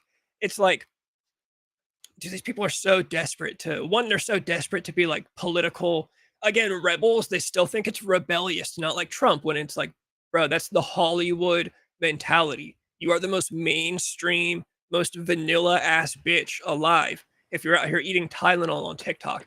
And two, I learned that there are some of these girls, they're not even eating the Tylenol because they're thinking, oh, this is not true. Tylenol doesn't cause autism. They're eating it because what they're saying is autism is not a bad thing, and we should not be worried about having autistic kids. Well, I was just about to say that, like, dude, I feel like we're like Idiocracy was a fucking documentary, like literally right now. Because I have some friend, she had a story where she was just kind of like, she has like those things where it's like, gay is right, or what's I don't know, so and so is real, Black Lives Matter, those type of things, and she was like, yeah, that kind of like that, where it's like Tylenol doesn't kill you, Tylenol doesn't hurt you, and saying Tylenol causes autism and that we should stop Tylenol means that you are making autism out to be a bad thing. And it's kind of like I'm pretty sure an autistic person would rather not be autistic. Yeah. Like, it's like, hey, if I say, smoking causes cancer, and maybe we should ban, cigarettes or something. It'll be no. You can't ban cigarettes because you're saying that you're stigmatizing cancer. No, I'm not. I'm saying the person doesn't fucking want cancer. That's what I'm saying. I'm saying, hey, it would be great if we had. Are we saying you're a bad person because you were born, autistic? No, we're not saying that. But it's like we would rather have less autistic kids in the world. We're not saying it's a bad thing. We're saying, hey, we're pretty sure the person that has it doesn't want it. Come on. I mean, if I was autistic, you think I wouldn't secretly? And if it's a problem, it's like, dude, I'm like lost for words right now. And this is kind of like, what do you even say to dumb shit? Like what do you even say to like a person that will hate their opponent so much that they're willing not to accept truth? Because Tylenol, like this study was done, as we were talking about earlier, Harvard. These are like actual studies. This isn't some like right-wing channel on Alex Jones late at night or something that are just coming up with something, which a lot of that seems to be true too now. But that's besides the point. But it's not just some like right-wing fucking thing. It's like actually a study from the liberal institutions that says Tylenol causes this. And like, how does it shock you that a medicine can cause this? Every other fucking medicine on TV is, if you have headaches, take Brianzapole or some. I'm making some shit up. Take Brianzapole, and the side effects are, fucking diarrhea or even sudden death or heart attacks or fuck. And it's like, how is this shocking? It's like, how are you willing to hate Trump so much that you're like, well, there's no way it's going to cause this. Well, they're studying it right now. Like, so what's the problem? And so the two parts that I have of it is you have people that hate Trump so much and think he's evil that this study isn't real. And then you have the other part of the people that are like, well, there's nothing wrong with being autistic. Yeah, well, if something came out and said this is the reason why babies come out with, or people get, disabled. Oh, having a disability, you're making a stigma. I'm like, I'm pretty sure the person that's disabled and can't walk would love to fucking walk. I'm pretty sure they would love to fucking walk. So how could we fix this? How could we fix this from a kid? And it's like, if you're going to say that autism, is somewhat of a good thing, then like, why even have a heart at all? Why not look at them as they're normal? Why? That's the question that I have. Why not look at them as normal? Why look at them as like, oh, they're just autistic? Why look at them like there's nothing wrong? Why? Yeah, ask the autistic. Think... It's like to me. It's like to me. Ask the autistic person. I want to take somebody that's autistic, right? And I want to put. We need to do like a kind of test. We need to take 10 autistic people, put them in front of it, and say, "Hey, would you rather not be autistic and have these problems?" And let's see what they say. I don't give a fuck what some pink-haired liberal on Instagram or Twitter wants to say. I'm talking about the person that's autistic. Would you, if you had a chance to not be autistic from taking this drug right here, if I give you this drug, all the autism goes away, would they take it? And I guarantee you every single one of them would say yes. Yeah, I think part of the problem now is that, we keep saying people with autism would most likely tell you they'd rather not have autism. Part of the problem now, though, is you have to clarify people that actually have autism, because now it's so trendy. It's so ridiculous how disabilities are a trend nowadays. People make them up and they claim them like badges of honor. Dude, I see people on the internet saying that if you listen to a song on repeat over and over again, that's a symptom of autism. Like, what the fuck? Like when you discover a new song, like one of my favorites is like when I go back to an album that I used to listen to 10 years ago and I listen to a deep cut that I never listened to before. And I'm like, oh, this is actually fucking awesome. And I listen to it literally on repeat in the car all day. They'll tell you that's autism. Like, no, it's fucking not. It's just somebody that listens to a song because you like, stop. It's not. That would mean everybody in a band is autistic. Cause as soon as you finish recording a song, the first thing you do is you get in the car. Dude, me and my old singer, we used to record like the drums in the bass of a song. We'd put it on a disc, get in the car, and drive for an hour and listen to the drums in the bass of a 1 minute and 34-second song over and over and over again. And that's what all musicians do. So what you're claiming right off the bat is that every single musician ever is autistic. And so it's like, yeah, you've got all these people that think, oh, well, I'm going to have an autistic kid and it's going to totally be fine. My kid's just going to listen to the same song over and over again. And it's like, no, bro, if this a Tylenol thing, which by the way, I'm not saying is true or not. I don't think they know. I think what he basically was just saying is, hey, they're doing studies on this and they think there might be a link. So in the meantime, just be very careful with this stuff, right? But now you're going to take, if it turns out to be true, right? If it does turn out that Harvard and whoever else is studying this shit is correct, now you've got all these TikTok broads who are eating this shit thinking, yeah, my kid's going to listen to a song over and over again. It's like, no, your kid's going to have real fucking autism, which, you know, is a very, there's a very wide spectrum of it, but all the way at like the worst end is like kids who can't stop punching themselves in the face and are nonverbal and don't speak at all. Like, so that's what you're bringing upon yourself when you do this shit, all because you want to stick it to the president. You just want to be, you know, and it all comes down to they just want a virtue signal and they want likes on TikTok. That's what's so sad. Is it's like you are actually putting the health of your baby in jeopardy because you want likes on TikTok. And at the end of the day, even if they're totally wrong about Tylenol being linked to autism, it's just like, bro, we've known our whole lives you just shouldn't be taking Tylenol for no reason. You can't take too much acetaminophen. You will have liver failure. Like, you're not supposed to. Yeah, and can I add? Yeah. I have two things. So number one, right?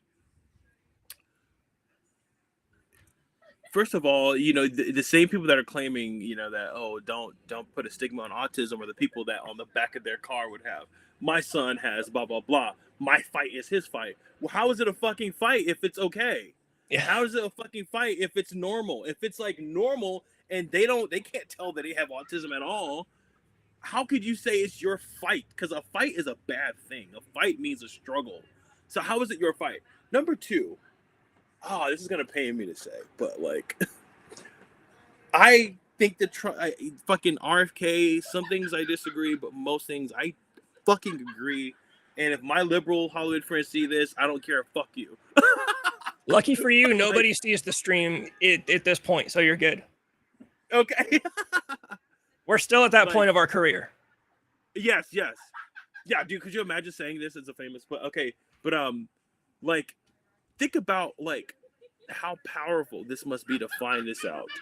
Like, this is real. Like, he's doing what we hired him to do. People are like, where are all these recalls happening? Well, because they're fucking doing their job now. They're actually finding things that Big Pharma doesn't want us to. And liberals always talk about Big Pharma. Like, this is attacking Big Pharma. This is telling all the hospitals or telling Big Pharma, hey, Tylenol is bad, and we'll fucking, give your, potentially give your kid autism. Like, it's letting you know. This is attacking Big Pharma. This is attacking Big Pharma's pockets. And I don't get how people think that this is a problem. Like, isn't that what we want someone to do? We don't want everything to seem perfect, because when everything seems perfect, then you have to start asking yourself, are people actually doing their job? It's like if I have a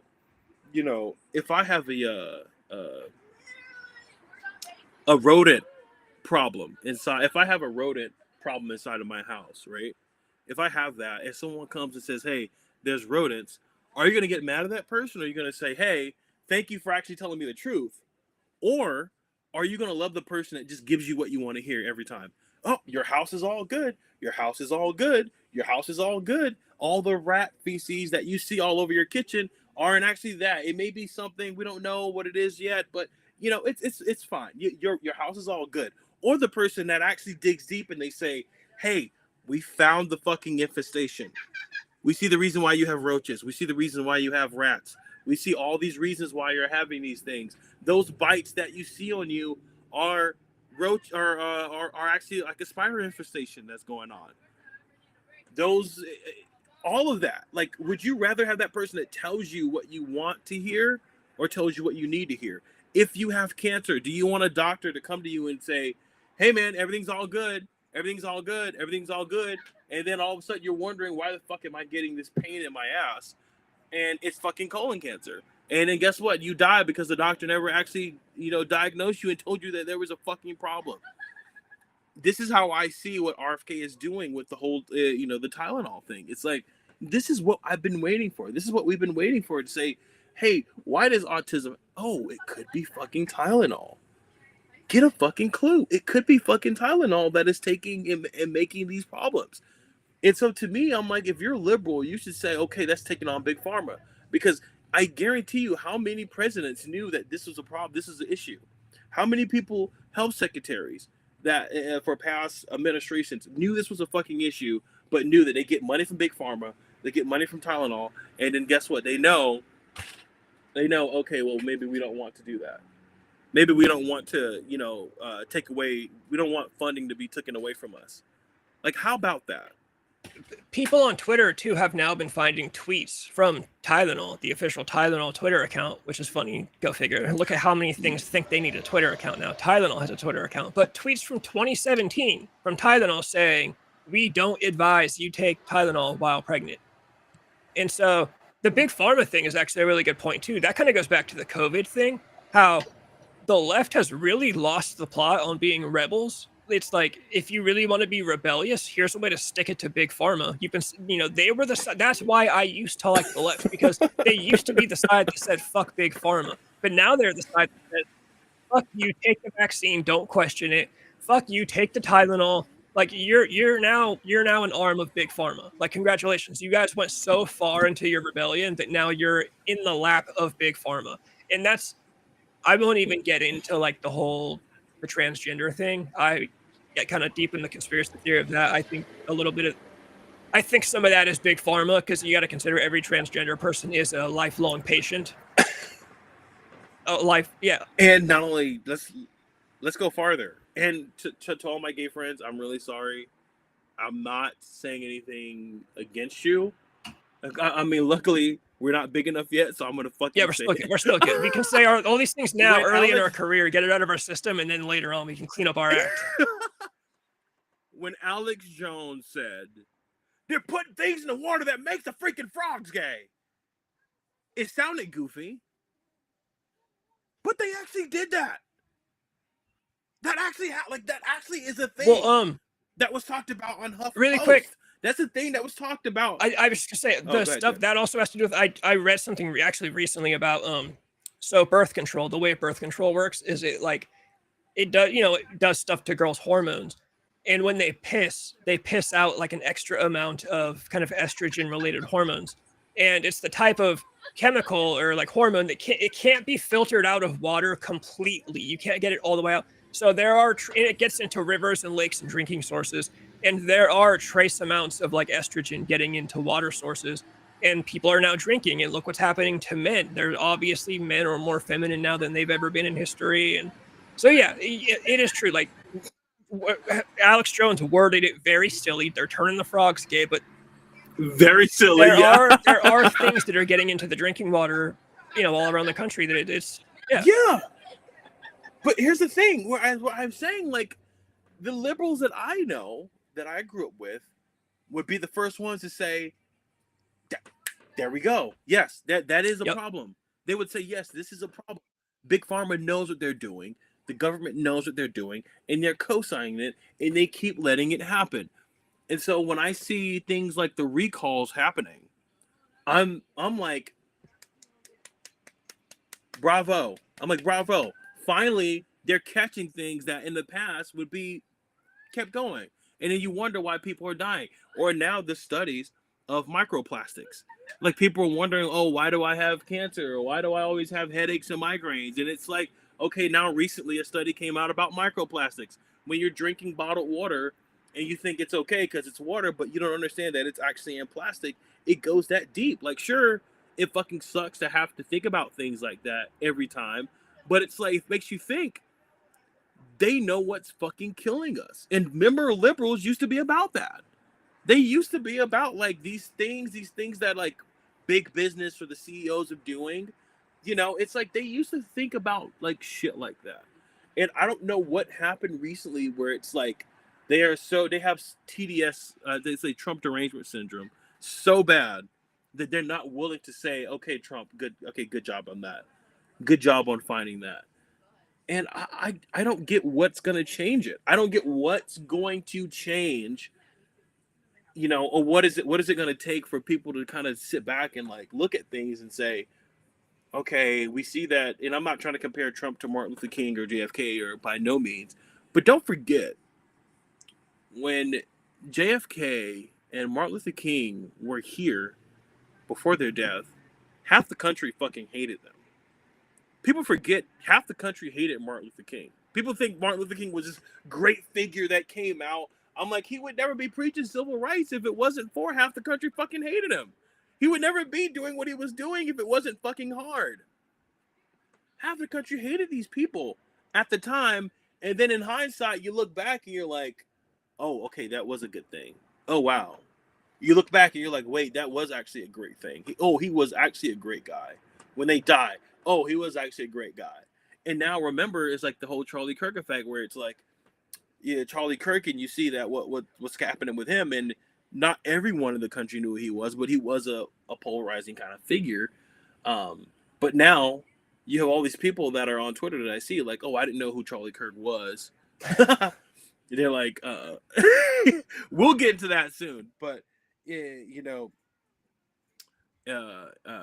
get to the point where it's like you see this the people that are like, oh man, I didn't know who Charlie Kirk was, and I listened to him, and wow, I love it. And he packed out a fucking stadium for his memorial, a fucking stadium for a guy that was pretty much like a podcaster or a fucking influencer, a fucking stadium. So that means that after his death, you see his influence, and you're like, okay, now I can see his influence in the country. And so I always tell people, if you're a liberal and you think that doing the popular thing is you being pro-freedom or anti-government, really sit back and say, is what I'm doing easy? Is being punk rock easy right now? And is what I'm doing easy? Yes, it is. And then you think and you sit back and you're like, oh, well, I'm actually not the liberals like the liberals were with JFK. These people were getting their head bashed in. White people that were supporting black people in the civil rights were getting their addresses fucking found. We're getting followed by the KKK. We're getting shot down. They were getting their head bashed in. They were threatened constantly. They lost their jobs. People hated them. They threw them in jail when they went on marches. So you think to yourself, if all the corporations are supporting your cause, are you really the good guy? Are you really the good guy? Or are you doing what's easy? It's easy for Green Day to be punk rock now. It's easy to say, oh, fuck Trump, because guess what? Half the country fucking hates Trump. So it's like, while you're at it right now, sit back and think to yourself, who are the people that are the most hated at their time for telling the truth or being that fucking change that society needs, even though most of society hates them at that moment? But when they die, they look and say, oh man, we fucking love this person. We fucking love this movement. So I personally think, and it may sound crazy, but I personally think when we're 70 years old and the history books come out, I think there are going to be a lot of problematic things that Trump did, as so as JFK and FDR and all these people did. But I think it's going to be favorable. Like, the country is going to look a lot better if we do go that way of where they're trying to take us, as far as, especially RFK with the, the health and stuff like that. I think it's going to look back at a time that was really tumultuous, at a time where half the country hated you. Yeah, cigarette smokers are way too discriminated against nowadays. Yes. Yeah, absolutely, I agree. But yeah, you get what I mean. Like, I just think that it's good to look at that country and look back and say, oh, MLK was a great guy. But would you have the courage to say that in the 60s? So I was gonna say, it's funny you say, like, yeah, all the libs, they should ask themselves, is what you're doing easy? they wouldn't even get that far, because remember, these people truly believe that they are oppressed. Like all the girls taking Tylenol on TikTok, they truly believe that Donald Trump is. Dude, I saw somebody say something about like they want women to be miserable because they hate women, so they want to take away Tylenol during their pregnancy, so they have to face all the pain because they just want to torture women. They just want to torture these poor women. Donald Trump is just up late at night at 3 in the morning thinking, how can we physically hurt women? What can we do to just hurt the women? Let's take away their Tylenol during their pregnancy. Like, who the fuck? It's funny because remember the original definition of the word woke? When that term first came around, it meant like it was damn near like a conspiracy theory thing. It was like people that said fuck big pharma and Bush did 9/11. That's what woke originally meant. It was like those people. Now it's basically just if you have the Amazon Prime opinion. If your opinion comes directly from Amazon Prime and CNN and some influencer on TikTok, now that's what woke is basically. And it's, you know, they wouldn't even get that far. Yeah, remember liberals used to be like fucking George Carlin that would say things like, "Oh, the real owners of this country sold us out a long time ago." That was the left at one point, and now the left are saying, "No, the FBI are the good people." I'm like, what fucking? Where did the fucking liberals go? Remember, the FBI were the people that single-handedly tried to take down Martin Luther King. These are the people that try to take down these liberal movements. These are the institutions that liberals hated. And you're standing up for these institutions now. And then not all, especially all the liberal people, that, you know, it's funny. And they say things like, you know, "Oh, I don't recognize my country anymore. You know, I don't know what's going on." Yeah, I'm you're like, the reason. are we gonna fucking, yeah, you're the reason. But it's like not even that point. It's like, are we ignoring movies, documentaries like Bowling for Columbine, or what is the guy that made it? What is his name again? It's like Michael. Something, yeah, something like that. And Michael Moore. yeah, go ahead. Yeah, Michael Moore. I'm like, I'm old enough. We're all old enough on this channel to remember people hating George Bush for the Iraq War and saying that there were no weapons of mass destruction and all the corruption, you know, from there into the 80s with Reagan and the Iran-Contra and putting drugs into the black community. I'm like, this is the fucking country. What are you talking about? You don't recognize your country. You think Trump can't, you think everything was fucking pristine and perfect and American culture was great and we had no issues and every president was upstanding and outstanding, and then Trump comes in and all this corruption followed? Do you really think that? And the corrupt things that Trump is doing, or the things that he has done, I would say, every other president has done. He's just really sloppy at hiding it. Yeah. That's the only thing. He's just really sloppy at being, because most presidents, you know, like they're like Obama, where they can fucking send a bomb and bomb a fucking hospital of kids and have no remorse and get on stage and say, "I believe that our democracy is dwindling down, but we need to fight. We need to vote." And you can say, "Oh my God, he's so charismatic. He's so presidential." I'm like, but did you know he just fucking bombed another fucking country and killed majority of their kids? Did you know that? And the difference between him is that Obama is presidential so he can hide it, and Trump would just be like, "Yeah, we're gonna send a bomb, you know, and you know, if kids die, you know, what happens happens. You know, it's life, it happens." That's what he would say. Yeah. So the difference is Trump is just more sloppy at like versus most presidents. So what I'm saying is this whole idea that the country was just so great before Trump is just fucking mind-boggling, especially if you're a liberal. George Carlin was saying all these liberal ideas about the country being fucked up in 2008. I was in middle school. He was saying this shit in the 90s, even in the fucking 80s. So it's like, for me, it's like I don't get that whole like what's going on now. I don't get it. To me, it's funny. Yeah, people always love to bring that up. "Oh, I don't recognize America anymore." Some celebrity just said that. To me, it's like, yo, what's up, Francis? Francis, you would have been loving this last few bits of conversation. to me, it's the culture that's unrecognizable, and it is the left that has ruined that. The politics, yeah, has always been the same. Politics have always been corrupt. It's it's funny when Trump got into office and he was like, "Oh, I want to look into to Joe Biden. I think he's doing corrupt stuff." Everybody was like, "How could Donald Trump look at? He's only doing that because he's a political enemy." And it's like, no, Joe Biden is corrupt. Most politicians are corrupt. But now because Donald Trump says he's corrupt, all of a sudden you're like, no, Joe Biden's an angel. Of course he's not corrupt. It's like, and this was 2016 Trump. This was before Trump was even corrupt because he was just a celebrity that waltzed into the White House. Now, yeah, but I bet he's done some things, obviously he's been the president for 4 years. We're going on 5. And yeah, I know it's the California time. It always is. I got to do a daytime stream sometime, like an early stream for some East Coast people, because I got some people in the Midwest and the East Coast that always, I think it's late over there for them. But yeah, it's like, dude, politics, I don't recognize America. Bro, all your politicians have always been corrupt. Again, all your favorite politicians are on the Epstein list. Like they're all corrupt. To me, it's the culture that I don't recognize. To me, it's the culture where it's like, a guy goes out to talk to college kids, he gets shot in the neck, and every girl I went to high school with is partying about it on TikTok. Girls are eating Tylenol on TikTok to make political statements. That's the shit that I don't recognize anymore. And like I said, again, people I went to high school with,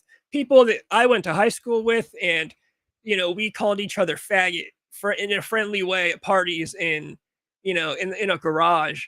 We got halfway blacked out drunk and like had sex. And nowadays they would tell you that, oh, that's because you use that word, you deserve to be shot. And oh, drunk sex, that's non-consensual. That's rape or whatever. And like it's all this stuff. I'm like, it's you guys.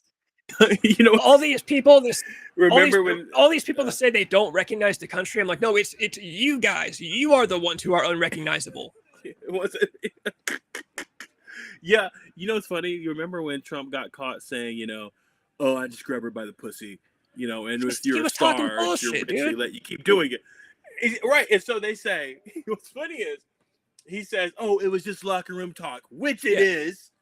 And they ask like different NBA players these questions, and they say, oh, LeBron, is this locker room talk? He's like, well, I'm married.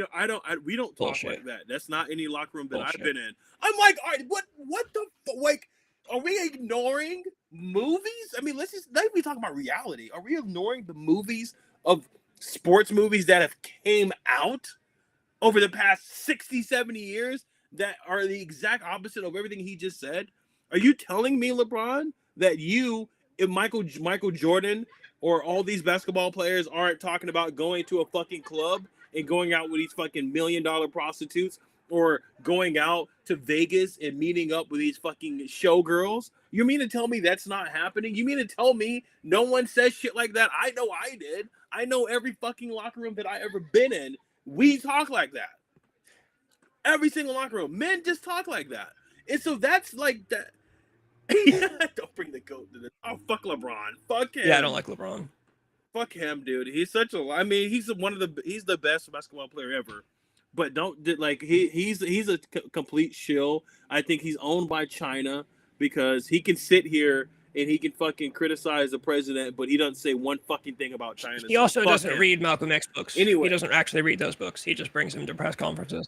Oh yeah, of course he doesn't read. He doesn't read Malcolm X. Like, come on, give me a break. Francis, yeah, I did see that. The guy shot up like an ice. I think he got one person. There's a couple people that are injured. I mean, it's just we live in a wait, Dallas shooter. What the fuck? I gotta look this up. Yeah, in Dallas, some guy shot up an ice facility. What the fuck? Let me look. Okay, I must have been fucking partying too hard. Yeah, look up Dallas ice shooting. And then the guy shot himself. He shot up. I read a rumor that the guy he shot might have been like an immigrant or something, not even like an ICE. I'm sure that's not true, but yeah, he was shooting at ICE. Of course. And it's, I hate, look, you can think what you want about. I feel sorry for these kids. You can think what you want about ICE, but I tend to just kind of be like, these are usually guys that are just like doing their job. They probably don't like going to work. It's like you get the job because they offer you a $50,000 signing bonus. You got a wife and kids. You're probably in your 20s. You're young. You're like, oh God, I got to go to fucking work. And then you got these people protesting. And most of them are Latino, by the way. Oh yeah. No, that's the funny thing. It's No, it's true. Okay, so he shot an immigrant on accident. So he went to shoot up an ICE and he shot an immigrant on accident. Yeah, it's funny. It's the same thing as, Black Lives Matter. I feel sad It's for the these same kids. thing as Black Lives Matter unless the cop is black. I remember that story. There was a black police officer telling a story during the Black Lives Matter riots where he was like, yeah, it was crazy. I had all these white kids throwing rocks at me, yelling Black Lives Matter. And I'm sitting here, with my team. He's a cop as a black guy. And I'm like, okay, like, what are you guys telling me this for? Like, you're throwing rocks at me. You know what? I just saw the picture of the shooter, and it's like, I feel so bad because I feel like this is a problem when kids don't have some kind of culture to grab onto, because he looks like a kid that would fucking listen to fucking Marilyn Manson back in the day. He said that kid definitely spent all of his time on Reddit and political subreddits, and he watched a lot of TikTok news. It's all propaganda. Like, I also feel bad. Francis is a lot less sympathetic than I am for these people. To me, I extend my sympathy to people once they hit my age. Once you're like 30, and even I should cut it off at like 25. I have no sympathy. You're old enough to make your own decisions and to do actual research, and you should know the difference between news and propaganda. Kids that are like 15, 16, 17, 18, 19, I feel bad for these kids because these kids have no chance. They get handed an iPhone when they're 12 years old. They go online. They're reading about Nazis and fascists, and this is wrong and this is wrong. This kid looks like a kid who spent all of his time on Discord and on Reddit. It's kind of sad. It's like, I really wish this is the reason why. This is the reason why you need rock and roll in society for these like younger kids. Yeah, no scope. Yeah, I mean that too. But no, what I mean is, so to kind of explain what I mean is, like, a lot of these kids that are doing stuff like this now need to fucking let their anger out and join a fucking band. That's what it is. It used to be where if you wanted to hurt something, you hurt yourself and you were emo. As tragic that may sound to say, like, you would be a cutter. Most of these kids look like they would have been cutters back in the day. And I think that when you have a lack of music and a lack of a culture like that in high school, I think it becomes a problem. And this is when they start shooting up people, because that is the reason why you had people like fucking Marilyn Manson or all of these like punk people, that were imagining fucking slaughtering someone to death with an axe, because you can put all your fucking anger out in music. And the lack of that music has created what we have now, where it's politics, or if you were a nerd in high school, you just become a trans person now, because now you get that love, because that love that you finally never had. And it's all in politics now. And then when you go into those like Reddit and subreddits or whatever, and those Discord channels, this is what happens. You end up being radicalized and say, well, maybe I should be some fucking violent political person because I have no one else. The people aren't listening to me. And it's like, dude, just join a fucking band. If we had kids joining fucking bands now, those kids, you can look at them and tell me you can't imagine the kids that are doing these shootings in bands. They need to join a fucking band. It really goes towards the music, since we are a music channel, so it kind of goes right back into it. When it comes to the Youngblood shit, like all of that, Youngblood looks like a fucking school shooter. If you want to look at him like without the fucking like eyeliner and shit, like he looks like a fucking school shooter. So it's like, you need rock and roll in society. You need this music for people to get out their anger, and we don't have it in a way of smaller scenes or cultures anymore. That's the problem. I did just lose a little bit of sympathy because I've just saw that the guy's 29 years old. So the guy should have been old enough to like get out of his phase of being like an extremist. But like I said, you're totally right. These people, when I was in middle school, I started my first band, and from that point on, it was, well, I don't have time to go shoot up ICE agencies. I got to go to band practice. Like, I have a creative outlet. These kids don't have creative outlets, right? If they do, it's like writing weird poetry on Reddit. I don't know, maybe that's what they're doing. But yeah, no, they have no other way to do, I don't know. They're spending all their time on the internet. they're being propagandized. That's where I feel sympathy for them, because I'm like, oh, they're sitting on their phone all day because that's what everybody does nowadays. And because of algorithms, you're scrolling through stuff and you're just seeing, you know, dude, on top of them calling the president a Nazi and a fascist all the time, they'll tell you, you'll see articles and stuff about how ICE is basically like a modern day Gestapo. It's basically the modern day Hitler's army. And it's like, no, dude, Yep. it's an agency that goes around and picks up illegal immigrants. You might not like the way the president is using those people. That's okay, cool. You can go vote for this and vote for that. And hell, get involved in your local politics if you really want to. That's another thing I think is funny. This is where I'll start getting kind of nerdy and sounding like a real nerd. But no one our age is really getting into politics. Like nobody's putting on a suit and like going to like run for local office. They're just doing things like shooting people up. They're just doing things like going out and shooting people. It's like, bro, go. Well, that's what. Yeah, I was just gonna say, just like go run for office, go volunteer at a fucking, actually do something. You're mad at the people that make the rules, but you don't want to become a rule maker. You just want to become some fucking nutcase. Like, why don't you put in the work? Like, you might hate JD Vance, but JD Vance did plenty of fucking work to get to where he's at. You might hate Joe Biden, but Joe Biden spent a whole lifetime of doing work to get to where he was, No kids are doing that. They're just going out and shooting people. And this is why I'm gonna bring this to Manson again. He was right about almost everything. Yeah. The hippie movement was right about almost everything, because you recognize, okay, if you don't like what's going on in society, just fucking drop out of it. Yeah. Fucking drop out of it. Go, if you think that billion-dollar corporations are a problem, if you think that billion-dollar corporations are Go in the desert. Go to the fucking desert. Go in the I was just gonna say really quick. I know exactly what you're saying. I have a hilarious little thing that I like to talk or make a joke about. The hippies, right? The hippies had it right. We don't like society. We'll go start a commune with our own people in the desert. But people nowadays are too pussy. So I always make this joke. You know that movie Once Upon a Time in Hollywood, Quentin Tarantino? You know the scene where Brad Pitt punches the hippie kid because he slashed his tire, and then Brad Pitt makes him change the tire? Yeah. If that happened today in real life in 2025 to like a 19-year-old, Brad Pitt would punch the kid and say, change my tire. And the kid would say, I don't know how to change the tire. Right. And then Brad Pitt would just continue whooping his ass. Back then, the hippies, as much as people talk shit about the 60s hippies, they knew how to get shit done. They knew how to go live. Look at the Manson look at the Manson girls. They went out and lived in the fucking desert and learned how to shoot guns and learned how to hunt food and learned how to dumpster dive and learned how to, if you're really about, you hate this shit, you want to drop out, go live on a commune, and you'll probably get a lot more done that way, because the hippies, the reason the government was terrified of the hippies was because so many of them were dropping out of society that it was going to impact the economy. That was part of the reason they wanted to end the hippie movement. If you all drop out, instead of going around fucking shooting people and doing weird riots and protests and doing all this goofy shit, go start a fucking commune and live in a desert and truly drop out, and then the government will come back begging for you because they need you to run the economy. They need you to work and spend money. Yeah, these kids are too pussy to do that shit. They'd rather go shoot up a fucking ICE agency with no scope. That is the funniest thing.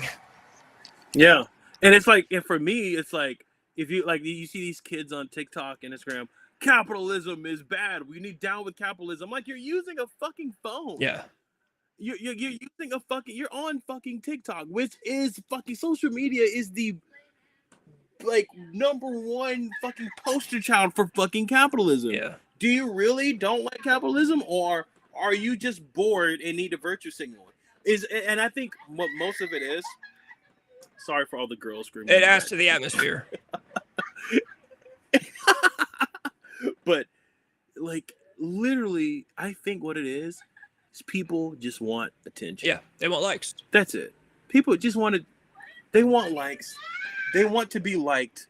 They want love. They want something. They want to feel something. And if saying fuck Trump and joining this online community of hating capitalism gives them fans, gives them likes, they're gonna fucking do it. And I mean, I can't hate on it, but at the same time, it's like, That's what it is. Like I see through all of this Oh, bullshit. Like you don't actually care about capitalism. by the way, If you did care about capitalism, you would put your phone by away. the way, that totally proves our point when we say that being a fucking Trump-hating left-winger is not the rebellious, it's the mainstream cool thing to do, because when they want likes, they do anti-Trump shit. So everybody knows that that is the popular, that is the popular mainstream Amazon Prime ass opinion, is to just hate Trump and take Tylenol.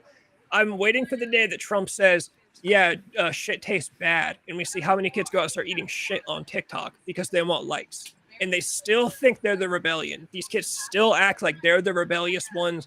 They're fighting for the cause. It's like, bro, you have the same opinions as, you know, fucking any top 500 company. You are the biggest fucking sellout in the world. And now you got, yeah, these people are fucking shooting people over this shit. It's ridiculous. Right. And then and what's funny is all the fucking people that are, you know, talking shit about Trump, like all the people that are talking about what he says, then these same people would be fans of the Cramps or fans of the Misfits, who in their lyrics literally say, "Hey, I got something to say. I killed your baby today." Like that's a literal lyric from the Misfits. And so for me, it's like you it's like fucking some kind of fucking some fucking hip hop. Pat Bateman and Newsom. That was really good. I'm not gonna lie. But like what I was saying is like it's these older punk bands, even like the Dead Kennedys and all these people that are now doing the fuck Trump move. I'm like, they haven't been relevant in years, and all of a sudden all they have to do is to say, get on stage and be like, fuck Donald Trump, or fuck fascism, or fuck ICE, and now it's like, oh, millions of views on TikTok. Gotcha. There we go. Let's just keep doing that. And now Guar comes out, you know, beheading Trump. And I'm like, oh, that makes you so fucking edgy. You're so fucking scary. You're so fucking dangerous. How about when Obama was in office? You get on fucking stage and behead Obama. They did. I will say, I don't like Guar, but they did. They beheaded Obama. They beheaded Miley Cyrus. They are the one kind of true. Oh, really? I didn't know that. You can find Guar beheading any famous person, any politician you can think of. I saw there are people in comments that were like, dude, it's Guar. Guar beheads everybody on stage. And my mom saw Guar back in the 90s, and she hated it. She got blood sprayed all over her. But yeah, I mean, they beheaded Miley Cyrus on stage. Like Guar, I let them off the hook. They're doing the Trump thing now. Okay. But yeah, they are true to they will kill anybody on stage. But to me, it's like, but it's not just like even Guar. It's just everybody else. Like now, everybody else, pretty much everybody else is like doing that whole like fuck Trump thing, and it's like they're not actually like imagine if Green Day came out and said, you know, Obama is a fascist. They'll be called racist. You got all the people I know Proto Max is gonna love this. All the certain group of people are gonna fucking fire him from his fucking labels, and no one's gonna hire him. He's gonna be disinvited from festivals. So it's like, to me, if you're a badass, like I didn't know Guar was doing what they do. If you're a badass, you would be more like Guar. You would say, you know what? Let's do this to every single fucking president. Let's not just do it. Oh, we don't want to do it to Obama because we know we're going to lose things. Even though they're doing the exact same thing that I hated Trump for. Fuck ICE. Well, do you remember Obama was called the deporter in chief? Yeah.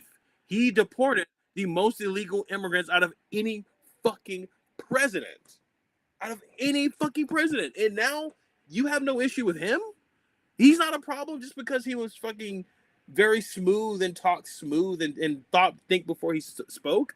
Like, so to me, I don't take any of these all these punk rock people that are trying to act badass by saying fuck Trump, fuck ICE.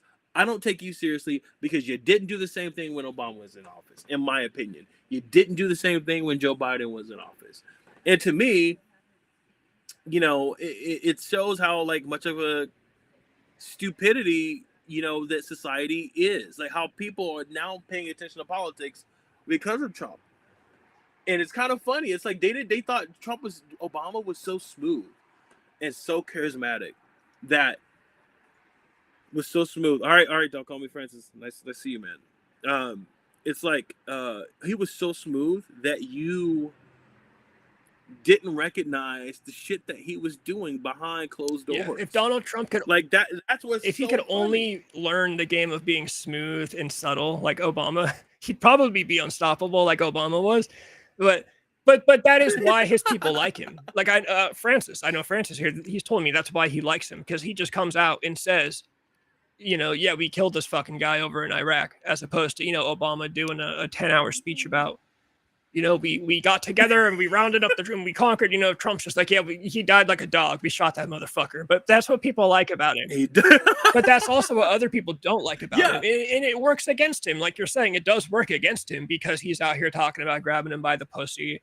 And everybody knows. Like, that's the thing. That's what's totally disingenuous about the left, is that, like LeBron, everybody knows that really is locker room talk. That was never a term until then. But that's how me and all my guy friends talked in high school. So sure, there's an argument that Trump is 70. He shouldn't be, maybe he should clean up his language. I would argue, yeah, if you're going to be the president, you should learn how to clean up your language. But at the same time, I think people are so tired of the smooth talking politician. That's what it was. People got very tired of the corporate, straight tied, smooth talking politician. They kind of wanted like an Andrew Jackson type, I think, like a straight shooter. Correct.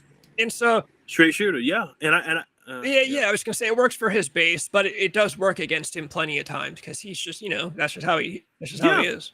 I think people are actually shocked. Like, this whole thing where Tom Homan, I guess the ICE chief or whatever, had like $50,000 in his hand from like a paper envelope or something, and people are like, well, this is a bad time in our democracy where presidential candidates are bribing and giving money to people that they want, in their cabinet. I'm like, you think that has not been happening? Yeah.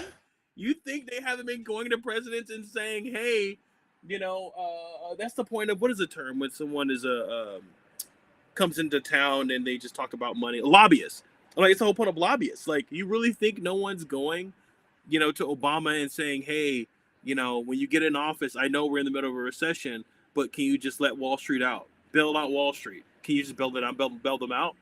And then fuck the consumer. Or, Obama, remember, and I know I keep talking about Obama because he is the poster child of like a great presidential guy as far as vocally. So remember, when they said the water in Flint, Michigan, right? Oh yeah. And then Obama was like, they were like, okay, he's like, the water's clean. And he's like, see, the water's clean, okay. He didn't even fucking drink it. He didn't even fucking drink it because he didn't fucking believe it. And it was probably some other water anyways. It is bad. Yeah, the water in Flint, Michigan is bad till this day. Yeah. Till this fucking day. So he actually didn't fix shit, and no one's gonna say anything. No one's gonna say anything. But it's Trump's problem. And so I just think, man, this goes into this whole topic with the Tylenol. It draws back into just people. In times of peril, people want to side with the popular choice. Yeah. When Jesus was crucified, remember, no one wanted to be a Christian. No one wanted to be a disciple. Everyone wanted to be with Rome or a certain type of people. Yeah. Everyone wanted to be with them. But then when Jesus died, now all of a sudden everyone wants to be a Christian and everyone worships Jesus. Everyone loves Jesus now. Everyone wants to be a Christian now and think that. So everybody wants to always be on the group, the big group, the group think. Everybody wants to be in the big group or the big club. Everyone wants to be in the club. No one wants to be the outsider. And that's just the truth. So if you are a extreme ultra liberal today, you are a part of the culture. You are the culture. You are not an outsider. It's funny how it's true. It's funny how those are the same people. All those libs, those liberals and left wingers, they love to say that if we lived in World War II Germany, you would side with the Nazis. And I'm like, bro, you guys called the cops on your neighbors for not wearing masks during COVID. Tim Walz in Minnesota set up a secret hotline to take calls from people snitching on their neighbors for not wearing masks. Like, you guys went into elevators and said, "Oh, can you put on your mask? Can you put on your mask?" Like, you guys did that. That was all you guys. So all these, it's just the whole thing. Just the left thinking they're so fucking rebellious. They're the rebellious. They're fighting the fascism. They're fighting the. First of all, every politician is corrupt. They all are. That's why I don't like the party system. You know, they should just run as their own people. But yeah, it's and like we talked about. Like, dude, when you want likes on the internet, what do? You talk shit about Trump. Literally, my most viewed TikTok of it's actually me talking. I have other viewed videos that are just edits that I made, but the most viewed one I have is me talking shit about Steven Crowder. And it's like, what do you think? What do you think is going to happen? Of course, the second I say something bad about Steven Crowder, some shit pops off. So yeah, it's they are really convinced that they are the rebellious, the rebels. The left wing has done a really good job with their propaganda. I will say that they've done a really good propaganda job at convincing their base that we are the rebels, like we're the fighters, we're fighting the fascists, and we're fighting the evil. You know, we're the underdog. It's like, bro, you are not the underdog. Everyone in Hollywood agrees with you. At all. Yeah, everyone in Hollywood is on your side. Everyone in Hollywood was on Jimmy Kimmel's side. Jimmy Kimmel's on your side. Corporations too. Yeah, all the Fortune 500 corporations are on your side. All the colleges, the universities are on your side.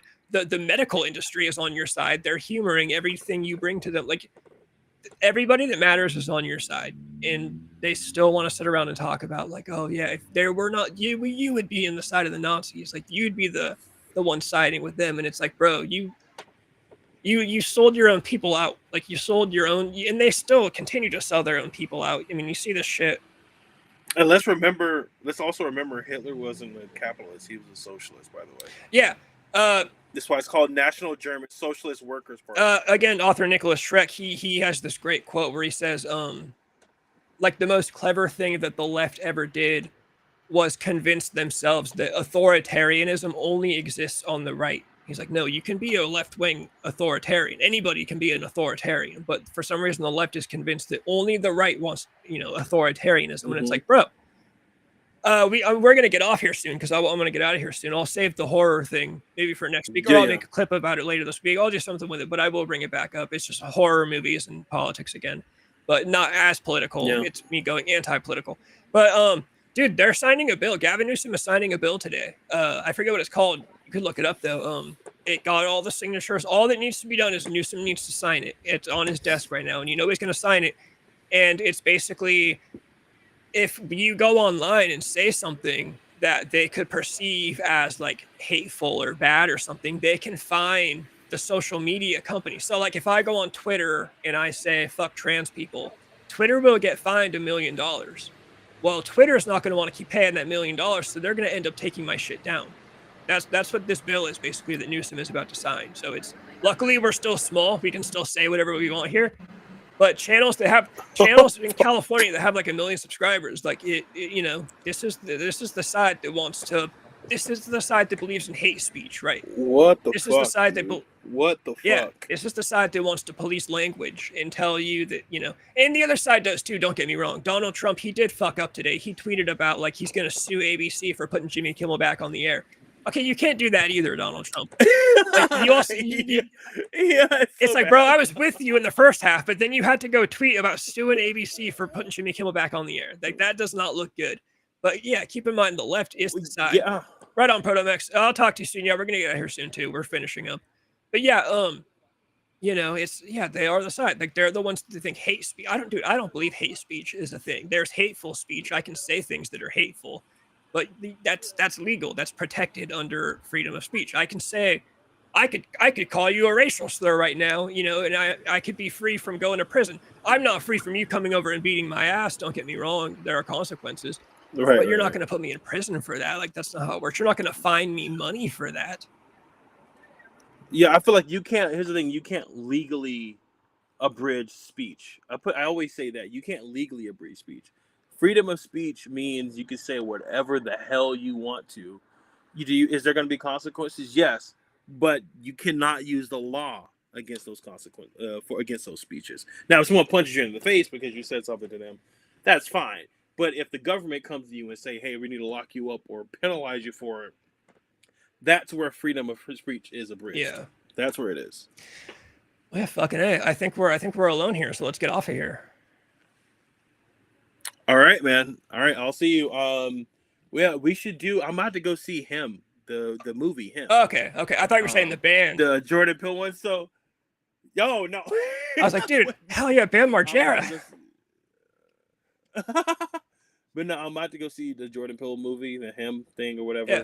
So I know you're not like Jordan Peele too much. That movie looks So interesting. we're Though. gonna bring up a horror. Yeah, since we're gonna talk about horror next, you know, the next show, I'll be able to talk to you about it soon. Yeah, bring that for sure. Take mental notes or whatever, because that movie isn't he only a producer on it, or did he direct it? Yeah, only producer. Correct. Yeah, it looked from what I've seen, it looks super. It looks trippy. Kind of looks like some Cronenberg, like David Cronenberg type, whatever. It looks very trippy. It looks like it could be interesting. So that would be one that I'd be interested to hear about for sure. All right, that sounds good. Yeah, man. So I'm gonna go watch it, and then I'll let you know everything about it. I don't know yet. I'll hit the outro. We'll get out of here. I'll talk to you soon. All right, rock and roll. And we're all here today to groove and have a beautiful time together, and that it's only the beginning.